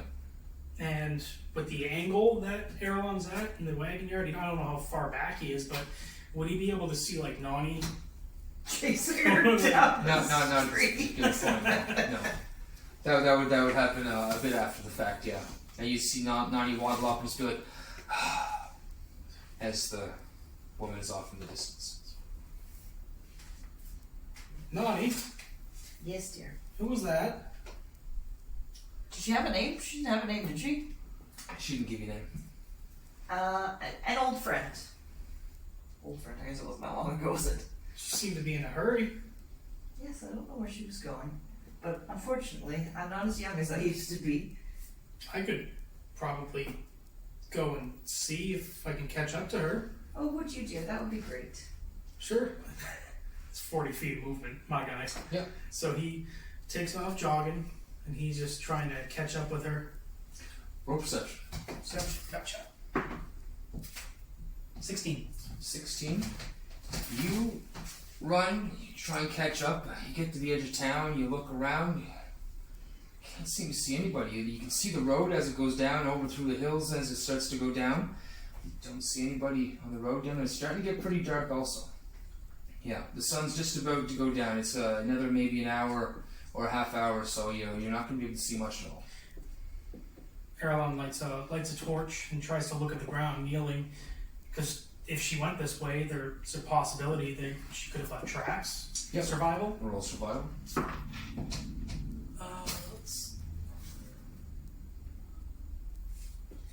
No, probably don't make anything out. 8. 8? No, eight's I love that definitely Earlon is more committed to catching her than I was. I was like, shit, whatever. Earlon kind of just looks around. He's at the edge of town. Doesn't really see anything or know where she went. He also throws his hands up and starts going back to the wagon yard. Couldn't find her. She's gone. That's okay, dear. Fate will bring us back together again. So- Another 3 months. Who knows? Ravim. So as you begin your walk up there, You pass Nonny chasing some random lady through the streets. yeah, first off, you do make notice of a woman walking through the street out of town as you're walking or looking for Dermot, or hearing word from Dermot that the place is full. Then about a minute later, you see Nonny kind of struggling up and stop in front of the wagon yard. And you've seen that Nonny had just come from that other direction, and she heads into the wagon yard. If you continue on, you could you basically see the same things. You go up, you hang a left, you see the sign for the Iron Spine Inn and Tavern. If you're looking for a musical shop, you do see the Squeeze Box. There's also other like farriers, things of that nature, but just things are all closed right now. Is there a... Oh, there was another inn. Sorry, it was called Delen's Lookoff. It's one of the ones on the right hand side of the road, but Which one's the higher class one? that one is the very, very high end. You can see there's even a guy standing outside the door in relatively fine clothing. I forgot to mention that one, but yeah, you guys have already passed that one. Dermot kept going I'll try and have a night there. right there. Okie dokie. Chances are there's going to be no snoring dragonborn, so I'll get a good night's sleep. Okay. And I'll have a half decent meal. There. That was cool. I like that. I like that. That was good. Nice slow burn on that one. You make your way towards this, and there's a doorman there, and he's in some very, very fine leather clothing. He's even got buttons in his shirt. Buttons, Oh. right? When the help has buttons. When the hell does buttons? And he's just standing there, his arms crossed. As you kind of walk up close to him, he pays almost no attention to you until you get maybe 5 or 6 feet close to him. I'll see if he'll let me in. He looks you up and down. What are you wearing right now? I wouldn't say my traveler's clothes, but not my high-end ones either. So he kind of looks at you, and he just kind of gets a smirk on his right cheek, and it goes high with a smile, and he just shakes his head.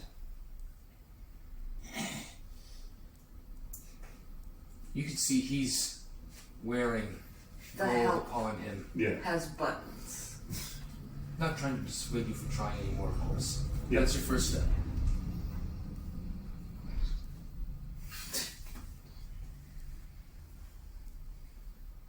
I'll go in. I'm not sure you can afford the price it is to come in here, sir. I've been on a long travel. All my good clothes are in need of repair. Roll persuasion.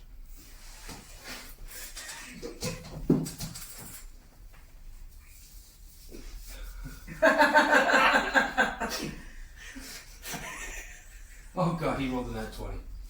26. I did too. Okay, fantastic. Excellent. That is so cool. So your bonuses are going to 26.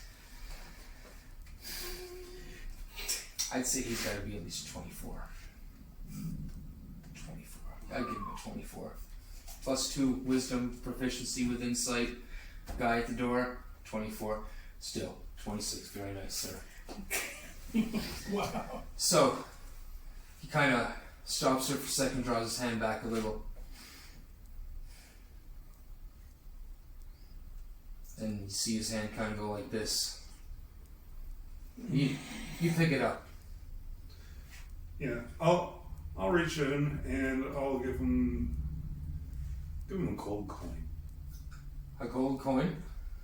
You put the gold coin in his hand, he just kind of looks at it. His eyes said look up again. I said my good clothes were in need of repair.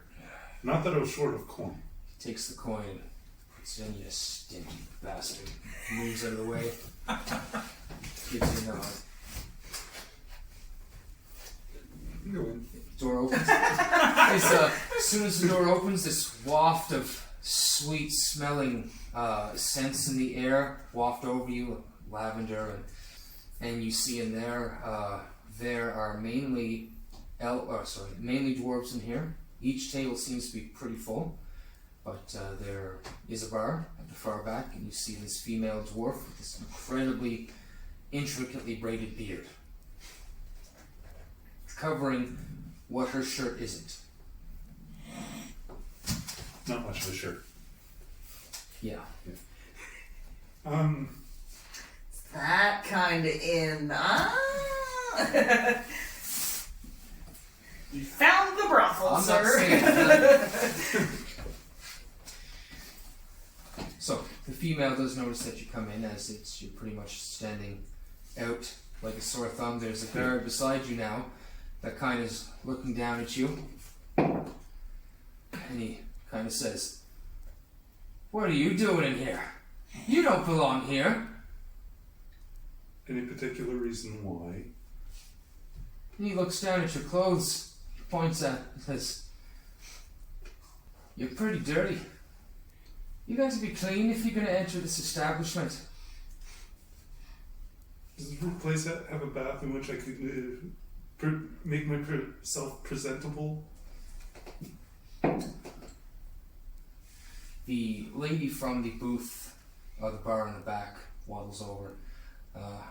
Dwarf kind of walks up beside you, and she says, "Ease off, Brutus.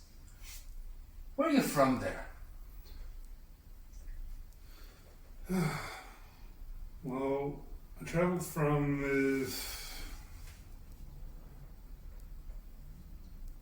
can't remember what. Delen. No, Promenade. yeah, Gotcha. Okay, Lower Promenade. yeah. Sailed over from Lower Promenade.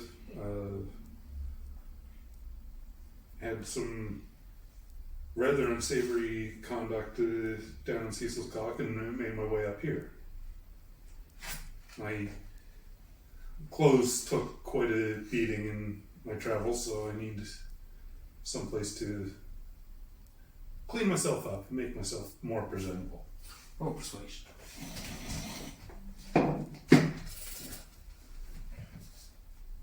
22.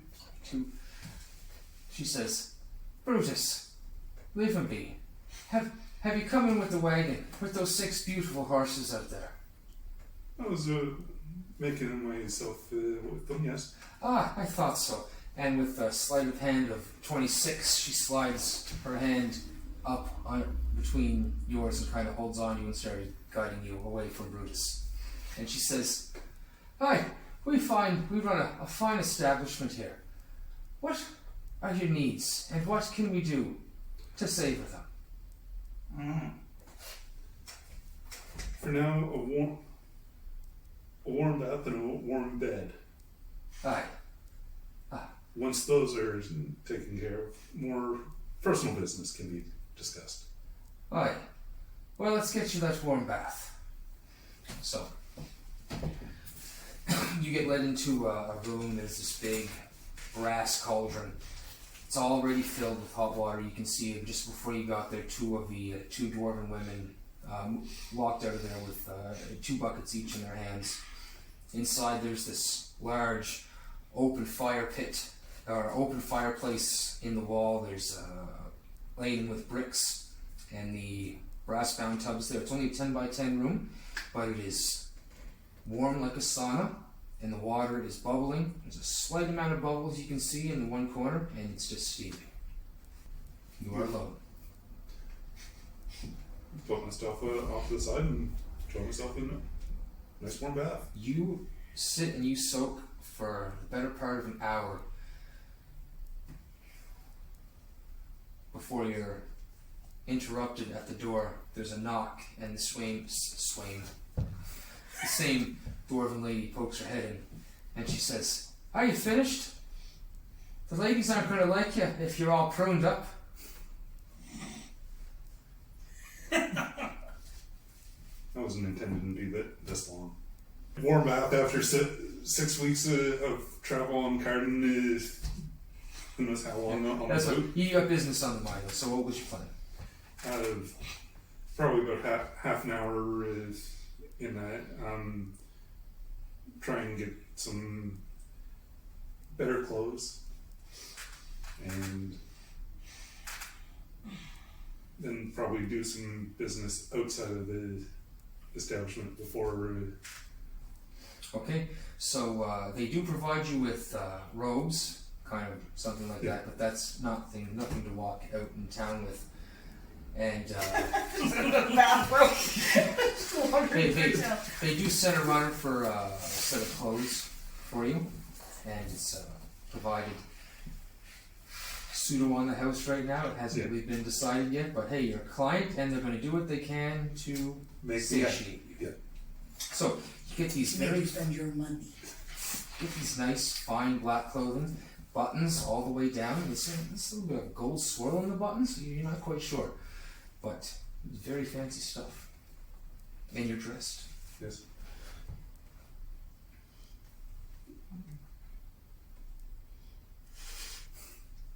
I just really wish that Nonny had met the hookers.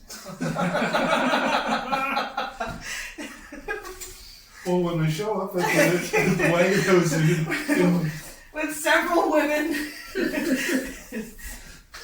the hell's your like going book, fellas? Come with me, ladies. That would go well. Try to steal all the women from the.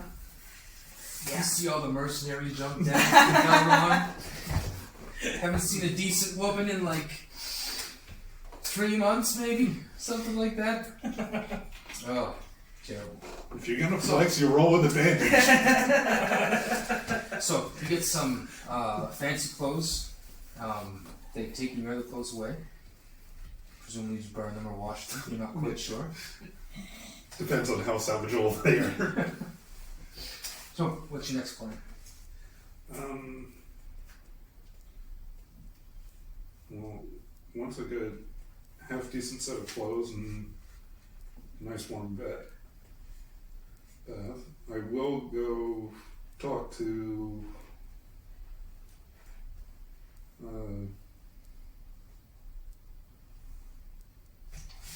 can't remember their names. Dermot or Null? Yeah. Talk with the two of them, see. I think it's Dermot's the one that sends me out on the missions. Yep, Yeah. that's Dermot, yep. So yeah, have to talk with him and see what he has to say about this establishment. So as you're coming down the stairs, roll perception.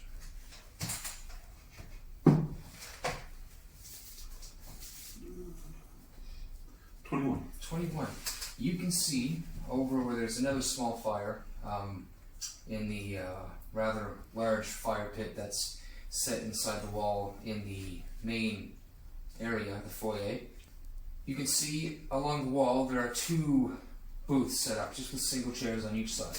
And in between them there are 2 tables on the left and right side, and each one has a chessboard. On the right hand side, you see Dermot. He's sitting there with a long pipe in his mouth. His feet are sticking outside of the table, kind of in the way, but he seems relaxed. And across from him is this very beautiful elven woman, nearly half naked. What is not naked is covered in sheer. She has this long red hair that's tied in buns as they go down, so they're kind of like a rope with knots in it, I guess. And they seem to be playing a game of chess. What was your perception? 21. He's losing. That's what you, and you notice that Dermot is there. You don't see Ornal, you see other dwarves. There's one dragonborn sitting in the corner alone, all by himself. Not the dragonborn that you know, though. Yeah.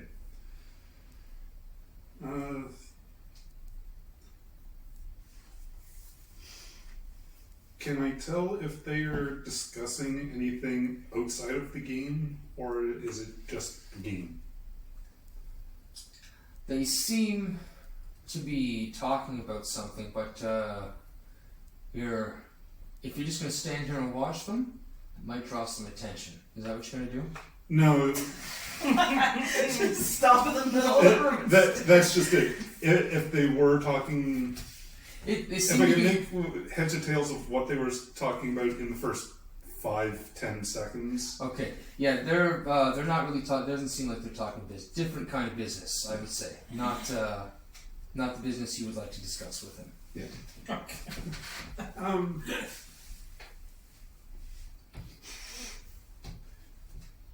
Are there any other tables that There's- are open? Yeah, no more. There's no more tables with the games of chess, but there are other circular tables set inside the room itself that are open. I'll sit down at one of the tables that is within view range of him, so that he doesn't have to Certainly. make my presence known to him, but not. All right. So with that perception of 21, I'm going to let roll over. Was it 21 again? Yeah. Beautiful. Yeah, excellent. I'm going to let that roll over as you're sitting there. One of the waitresses, also dressed in almost sheer, see everything kind of clothing. Another beautiful dwarven lady. And she comes and she says, "Would you like a drink?" It would. What would you recommend? Oh, dearly.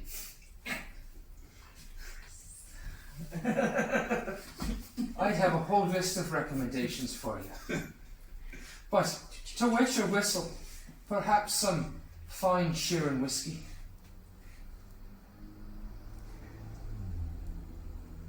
I suppose I haven't opened mine yet, so maybe it's a good chance to give it a sample beforehand. Ah, a sample. Excellent choice. She goes away to the back, and you can see her. She gets a cup. She gets kind of walks up a step and reaches high up and gets this bottle and pours it in, and then you can see that elven woman walk by you, the one that was playing with Dermot. Yeah. And the dwarven lady comes back with your drink, and you hear Dermot from the booth say, "You have that over here." I guess I move over to the table with the game And you sit down. Dermot resets all the chess pieces. Dragon chess, it's called.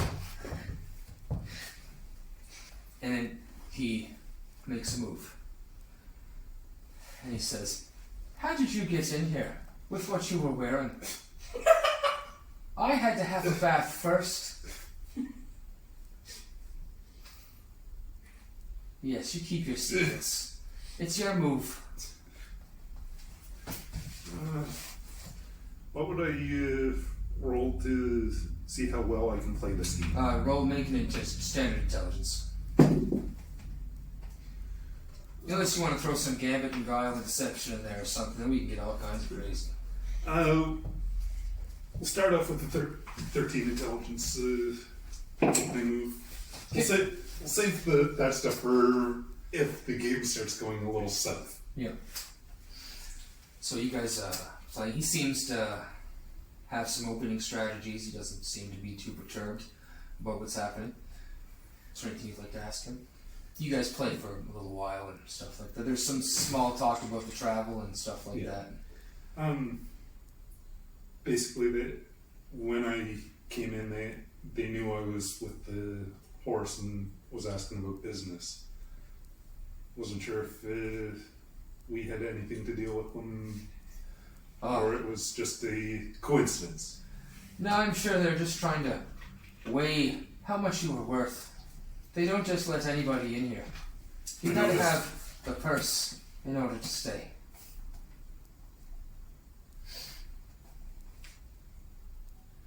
You did well, as he says, looking at the chess pieces, moving them around. In Cecil's cock, it was a little more than I anticipated. But what we found underground was excessive, and I think the partner got a little happy with it. Did you just put it on Darwin? Maybe. Solid strategy. Yeah. He says, nonetheless, a bit extravagant, but I think it got the message across. They won't be stepping over my lines any further. A message like that, I'd be surprised if they even came within view. Well, you know, one must keep a reputation. He moves his queen in for an attack. Oh, for fuck's sakes. Stopped one square short, did he? Not good enough. He didn't see you had your rook in backup, just waiting. 19. Oh yeah, yeah, he was completely I hidden. baited him into it. Yeah, Take the queen. you take the queen. You can hear him kind of curse under his breath a little bit. You guys play for a little while longer. I'm gonna throw the game, but I'm gonna make it look like he. Okay, roll deception to throw the game. My roll is okay. That because 20. nice. Okay, there you go. I don't make it I rolled- obvious. I rolled his with disadvantage because it's not something he's expecting. So you see, yeah. You kind of got him on the edge with the queen, and now here it goes. Eventually, the game goes on, and he ends up taking you by your design, and he says, "You can't win them all." No. But it's good learning experience to. Experience is good. He loads. He sets the chessboard up again. Where are you planning going in your future? I know you've stick to the books, numbers, spells. I know what you do. I'm open to options. Wherever the coin generally leads, as long as I can travel. You guys keep playing for a little while. There could be some opportunity in the future. And if you're willing to get dirty, just a bit. Well, I'm fine with getting dirty as long as there's a warm bath after.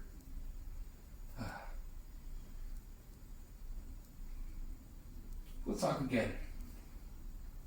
And he says, and he takes his king and puts it down. He says, "You can have this one."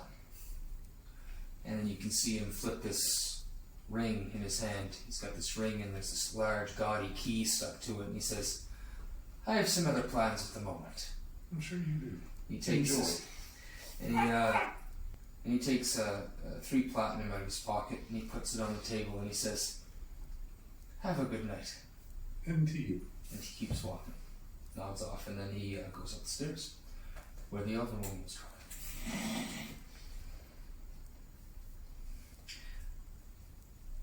So do you sit there for a few minutes? You do have a drink to drink still as well. Yeah. One question though, do you take the coin off the table? Well, there was three Three there. platinum Yeah, coins. I don't let those sit there very long. Okay, alright. So you were approached by several women throughout, well, it depends how long you stay.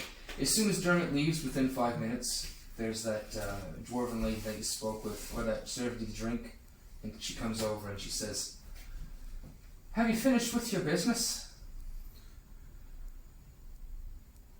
I think I've finished part of it, yes. Aye, good. I've got the rest of the bottle right here. Roll perception. 21. 21. You easily see the key on a ring around the neck of the bottle. As she swings the bottle around, the key goes and scrapes on the glass. How attractive would she be? She is an amazingly beautiful How dwarf. attractive. I rolled for that. What do you roll for that? D4. D10? Were there pretty much dwarves being the only ones around? Nope, definitely not. There are some humans walking around, elves, half elves, dwarves. Now they're not all out just standing up in a row, but you do see them from time to time. Yeah. 20 minutes later, they come walking around and. So, can I try and make it obvious that when she swings the bottle around, I sort of glance over towards either one of the elves or the human? Of course you can. As you do that, with your perception of awesome, you see that her face droops slightly. Yeah. And then she says, "Aye, Esmeralda, over there just might suit your needs." She takes the key off the bottle and she says, Smash. "You can still have this." Smashes the bottle over your head. And she looks over and she says, "Ezzy dear," and nods towards you. This beautiful female human walks up again in the same kind of style of livery, but sheer. You can see damn near everything. Another beautiful woman, brunette, green eyes, lots of facial hair. No, Big walks up. mole right there. She takes the bottle out of the dwarf's hand and she says, I hear you're coming with me." I suppose. She turns around and starts to walk up the stairs. Look it up and follow her. Okay, you follow her to the room, and then we're going to switch back to the wagon. The door's going. I just had this vision of Nonny walking into a brothel, and just by the end of the evening, every single naked woman in there is covered in a shawl. Oh, that would be something. Different colored shawl. Like, here, Terry, I think you need this. So it's a little cold here. So, at the wagon yard, Yes, that's us. Nonny, do you prepare a meal, I would imagine? Yeah, that seems like the right thing to do. Roll performance for that meal. What's the time? 840. Yeah. 40? Okay. That's a nat 20. Oh my god. Did you say New performance? town. Plus 3. It don't matter. New town, new meal. Same thing as before. You guys are... Stay up against saffron. You guys... Yeah, that's right. What's in there? That's a good question. What should we make something interesting? Something that we haven't had yet.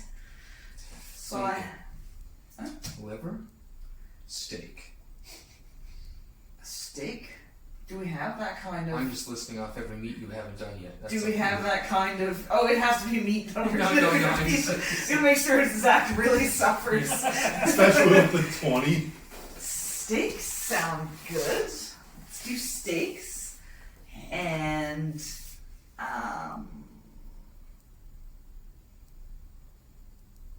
baked potatoes with all the fixins. And this time I'm going to offer our friend Earlon a vegetarian option. Whoa. So he gets Roll performance for cooking that one. That shit. Oh, wow. I'm just trying to think. That's a good number to throw in there. That's true. Yeah. 15 plus. Yes, it don't matter. Yeah. I'm just trying to think of something that I But what's the modifier? For the 15, what's your performance modifier? It's charisma. 18 versus 18? 23. Yeah, so I mean it's definitely up there, but that broke the 20. That broke the 20. That was a natural 20 also. I think it deserves credit. Yep. Earlon's he's gonna see if he'll be able to say. Can she crack his will a second time? I'm not even trying to this time. I'm trying to help.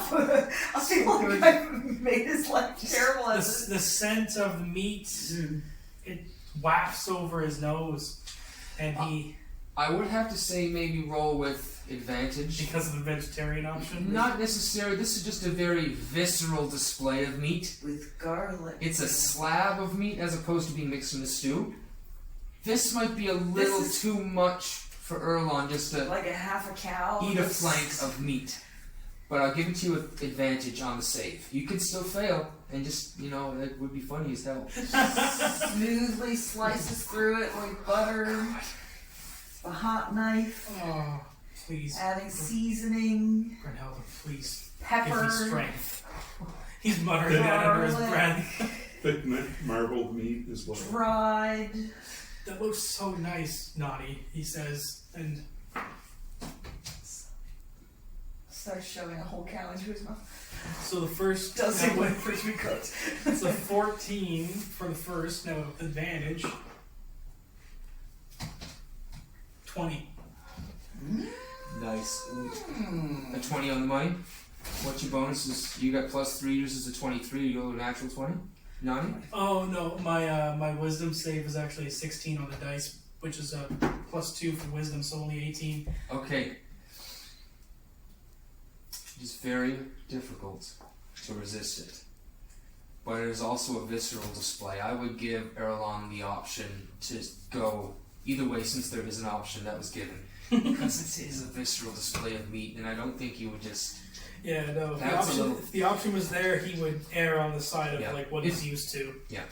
So, at least if he can control himself.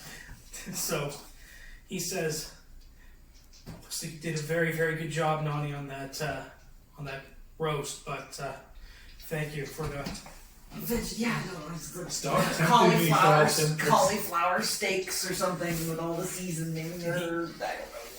That sort of Seasoning is amazing, though. Oh yeah. He enjoys it thoroughly. The seasoning is really all you're eating.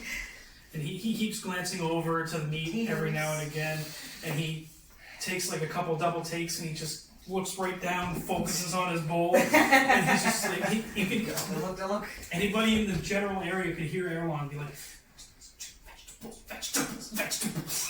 Just under his breath. Lemonade, freshly squeezed lemonade, orange juice. Earlon just keeps eating, having just barely been able to resist, given the option. That's pretty cool. I like that. So, the evening goes on. You guys have your rest. Guards are woken and guard change happens. And the morning for you guys arises. Ravim, I'll get you to roll a athletic as well Oh god. as performance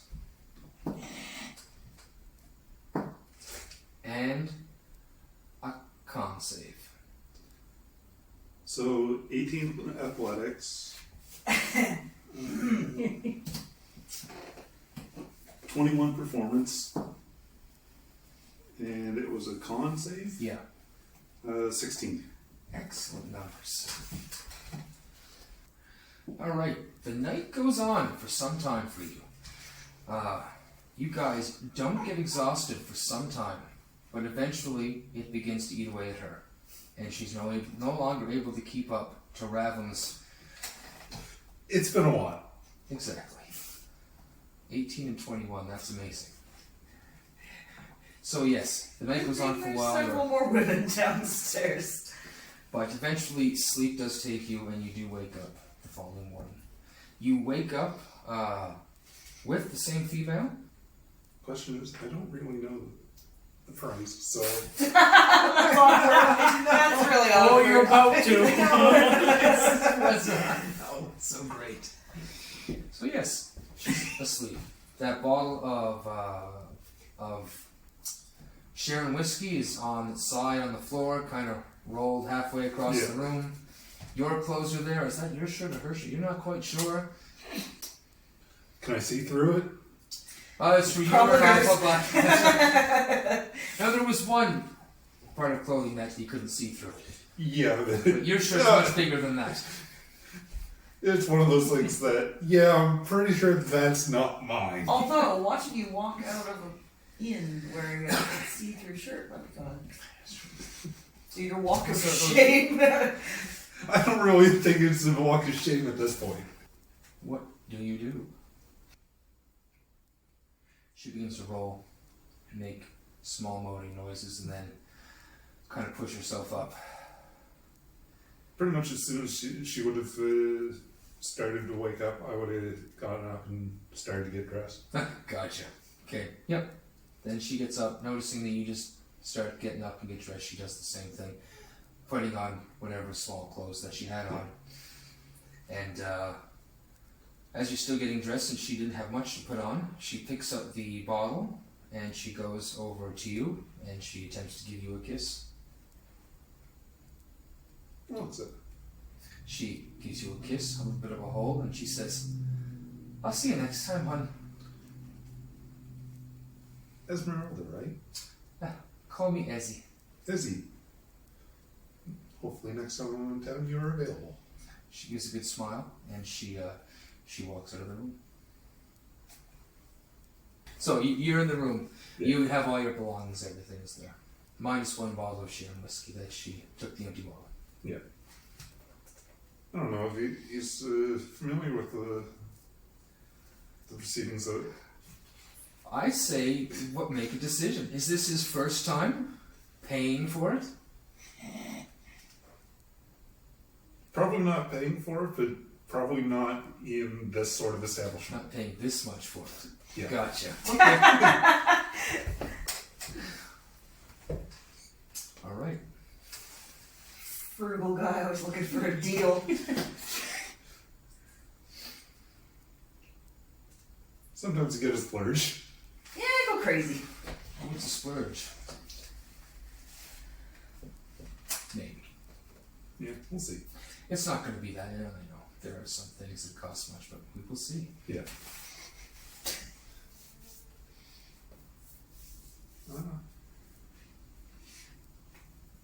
Yeah, screw it. We'll roll this time. 16. 16, what are you rolling for? To see whether or not it was his first time in one of these sort of establishments. To know 16. Let's see. Roll. Add your charisma bonus to that one. so 18. 18? Yeah. You know what it's going to cost you. You've been here something for. Dermot put down that 3 platinum for a reason. Yeah. He purchased your knight. Yeah. Probably because I didn't beat his pants off in the dragon chest. So, yeah. Pretty simple. You figure that's the charge. Yeah. It seems to be the going rate. It was worth it. Yeah, I think you would say so. She put in a fine performance. Her athletics was 23.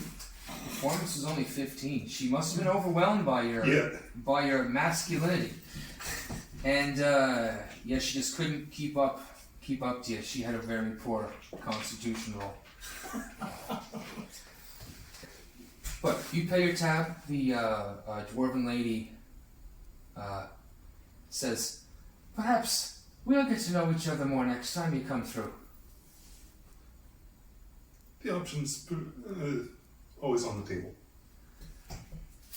Like the knower, not a knower, yes, that's good. Yeah. Sort of leave it vague and... Well, you gotta pass through Delen's Pass to get to the northern shares anyway. So I'll see ya sooner or later. I don't think I asked you your name for that whole thing. I don't think he would have given it. Would you have given it a false name? Potentially. Okay, maybe next time. Okay. I go here, but I don't use my real name. Yeah. Yeah, so you wake up. The wagon yard is busy. They're getting prepared and to take off this morning.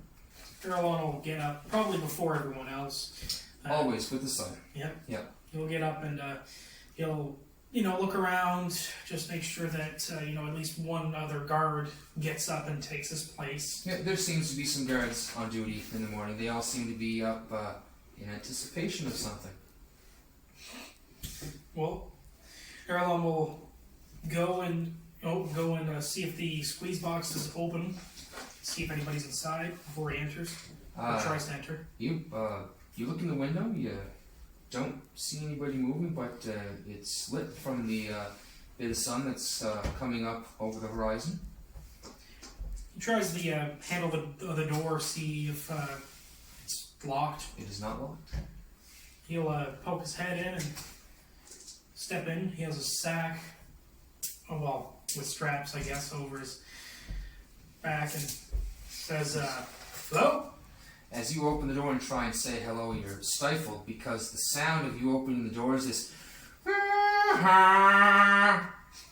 As the door opens and it kind of catches you off guard, you look up and there seems to be that same instrument you seen on the sign is attached to the door and the wall. So you open the door and it makes a really big noise. Kind of looks at it, kind of baffled for a moment. He's just trying to put a finger on it. Like, does he? If he's been around elven nobility, would he recognize what that instrument is, or? Yeah, you know it's I can't remember the name. Accordion? Accordion, yeah. Yep. You would have seen it once or twice traveling on the ship as well. Or anytime it seems to be more of that kind of thing. Oh yeah, okay. He'll wait for the sound to die down and slowly Oh, and it does. he shuts the door. And he kind of looks up at the accordion again, and he looks around. Did anybody come out? Is anybody there? You, if you wait just a second there for the noise to peel away, you can hear someone kind of small footsteps coming up from the back. And you hear, "Yes? Yes?"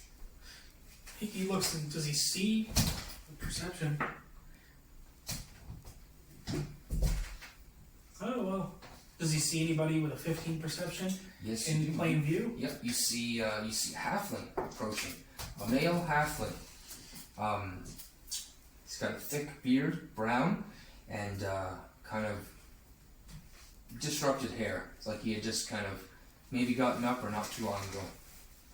He comes up and says, "Yes, yes, that's pretty early to be out shopping." Ah, good day. Yeah. Hi, my name is Earlon. Earlon. Well met, Earlon. My name's Yarlo. Yarlo? Oh, god damn it. Wrong page again. Yarly. My name's Yarly. Yarly Weathernose. Good to meet you. I'm Earlon Xyloshint, or Gold Petal. And I'll call you Gold Petal. thank you. I just have some business. I'm not sure if you're able to lend me a hand with this. He rolls his eyes as he gets out the hurdy-gurdy, and he holds it up, displaying it. There seems to be some gears missing from this because I was stupid enough to break it. Oh, look at that!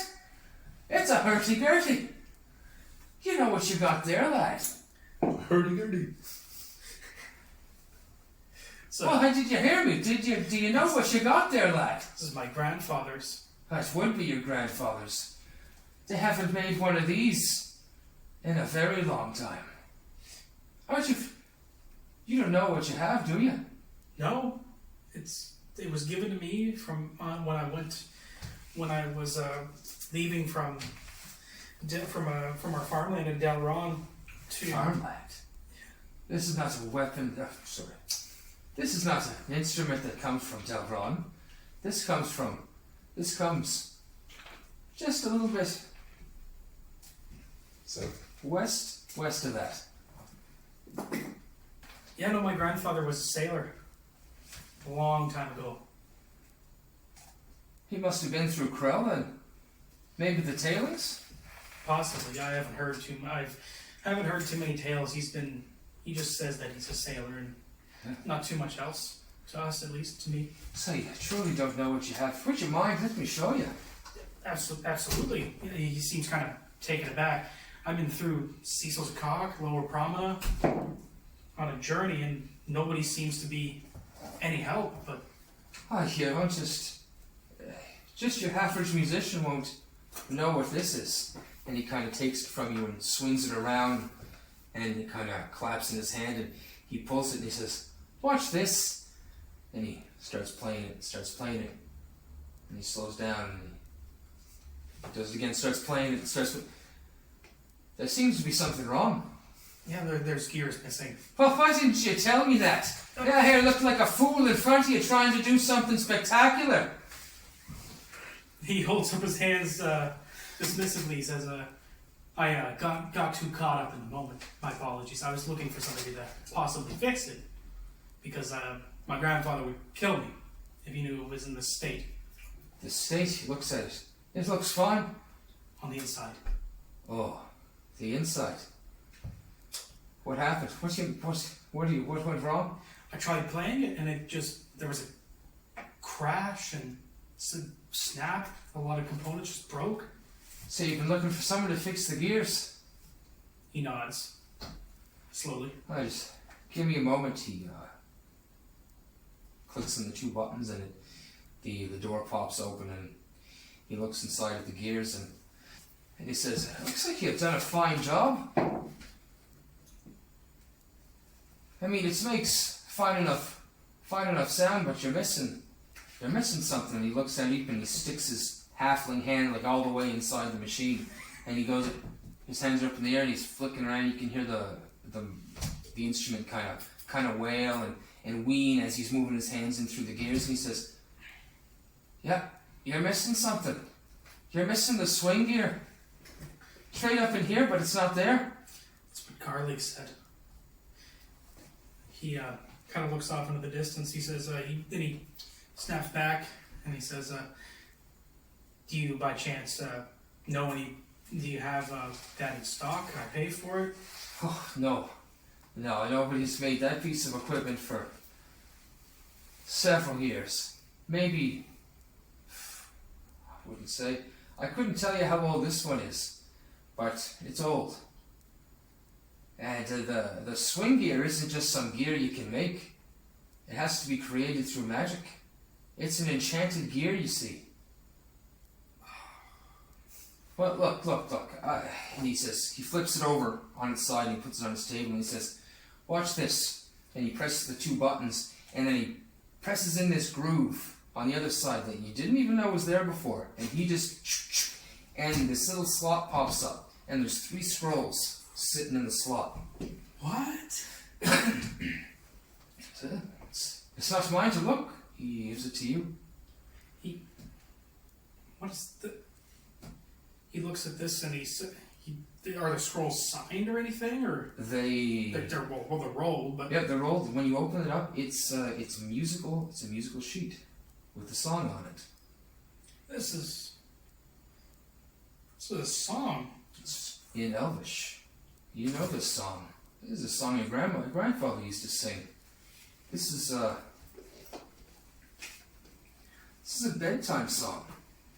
My grandfather used to play this song to me when I was troubled sleeping. He kind of holds it in the reverse so the halfling can see. I can't speak Elvish. Apologies. He rolls it back up and checks the other 2 scrolls. Same thing, sheet music? Yeah, sheet music. Music that you're familiar with. Let's see the other ones there. Yeah, you wouldn't be familiar with the other ones. No? No. But this is definitely a song he played, a bedtime song for the children. Wow. He must have had this committed to memory. He's just over nearly 650 years old, so I couldn't imagine how long he had this in his possession. Looks at shopkeep. He says, "Do you know anybody who'd be able to repair or create that gear? Any slim chance?" Well, you'd have to find a musician, and not only a regular musician, one that's can enchant the very metal that they use. So they'd have to be quite old then, more than likely. Not necessarily old, just talented. Have any idea where I could possibly look? I would say you head up towards Krell, perhaps Kendall Mal. This is where the instrument originated from. You try to remember if it is a weapon. Oh, fuck yeah. Anything's a weapon if you know how to use it. The straight cut is stats high enough. he seems slightly disheartened for just a second, but he kind of brings himself back up and he says, well, that's a long journey back. Like, it is long. But I suppose if I don't want my grandfather to kill me, I'll need to make it. He looks up at the ceiling and he's pinching his chin. He kind of pulls and puts his hand over his head, lets his hand fall, and he says, well, thank you for pointing me in the right direction. Appreciate it very much. Make sure you put that back in there. It won't work unless the scroll's in that slot. Oh. He does exactly as he's told. And puts it back in and he says, can you show me how to close and open? Yes, he shows you. You put your fingers here like you're opening the back, and you press the neck, and it pops. Thank you. And so he does that, a little bit slow on the go at first, but he does it, closes it. You can change them too. Oh, you can change them. Yeah. Does it automatically play the song? Like, does it already? You don't know what you have, do you? It's, This is a Krellin hurdy-gurdy. This weapon is infused with magic. Unfortunately, your particular instrument is not magical right now, but if you get the swing gear, install it. This is a very mighty instrument. thank you. My grandfather didn't really tell me that much about it. He just gave it to me, like it was a gift. There's much trust in a gift like this. Was it? Did you know it was working before you broke it? Wonderfully, as far as I could tell. I wasn't very good, but Oh. If you're able to find a swing gear, I can put it in for you. But once you find a swing gear, I'm sure that person will be able to do it for you. well, if they can't, I'll be sure to make my way back. And hopefully, If you wouldn't mind, just for a moment, I can't do anything special with it, but I'd certainly like to try it again. sure, certainly. So he begins to play it, and he is an incredible musician. Much more than you would ever hope to be. You're a monk, you just kind of bang around on it, but he knows how the gears work, he knows where the fingers work. It's an amazing piece that he played, only for about 3 minutes, and he says, I understand it's a piece of great importance, but I could give you a pretty large sack of coin for this piece here. He would kill me. How much is your life worth? And he winks at you. Roll. No. To be fair, if he can't get it fixed, he's gonna kill you anyway, so... You might as well die rich. Might as well cut your losses. I'll take it off your hands now. No, you went to sell. That's fine.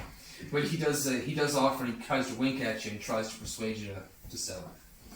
Apologies, but it's either he beats me if it's in my possession but broken, or he kills me if it's not in my possession. Right. So, Family can be like that. yes. I'm sorry I couldn't help you there, Earlon. Gold petal. What? Perhaps something else I can help you with. Plenty of other instruments that work just fine in here. Well, he takes his hurdy-gurdy back and puts it in his bag, and he looks around and kind of mulls everything over. Does he see like a stringed instrument with a bow, kind of like similar to a violin or cello? Well, Yep. just a small one that you can put on your neck. Yep, you see a viol over there on a stand. Point to that and be like, how much would you like for that? Should I think the viol is 10 gold? I think it's 10 gold. Either 10 or 25. We'll go with 10 for now. Still a sizable purchase.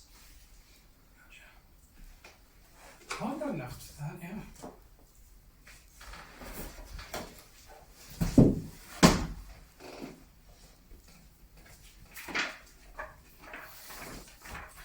You'll pay 11 in gold to to the shopkeep, just just as a little nod, thank you for the advice. It's just, don't worry about making any change. I just wanted to thank you for that. I don't have much, but figured I'd.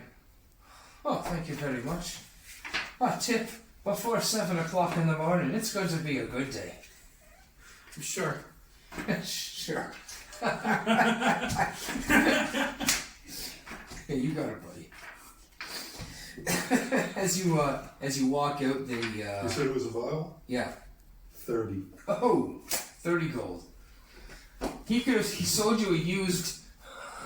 Nice. He breaks as soon as he plays it. Oh, yeah. I knew it was one of the. I thought it was one of the pricier ones. So yeah, he gives you a used one. Used one.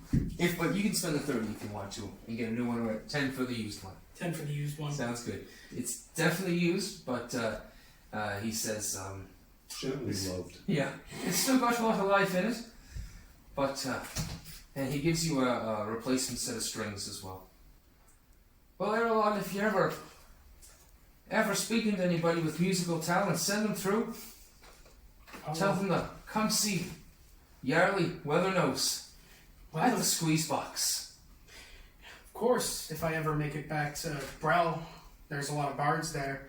I used to be a part of the nobility in Brel before a lot of things happened. And if I ever make it back there and they don't decide to kill me on sight, I'll let them know. The Bard College there. Okay. Well, You disclosed heavy? a lot of information. Jesus! He's very forthcoming. It's like, well, that escalated Send quickly. me some business. Yeah, I don't die. oh, If they don't murder me for treason, then... Earlon, good luck with all of that.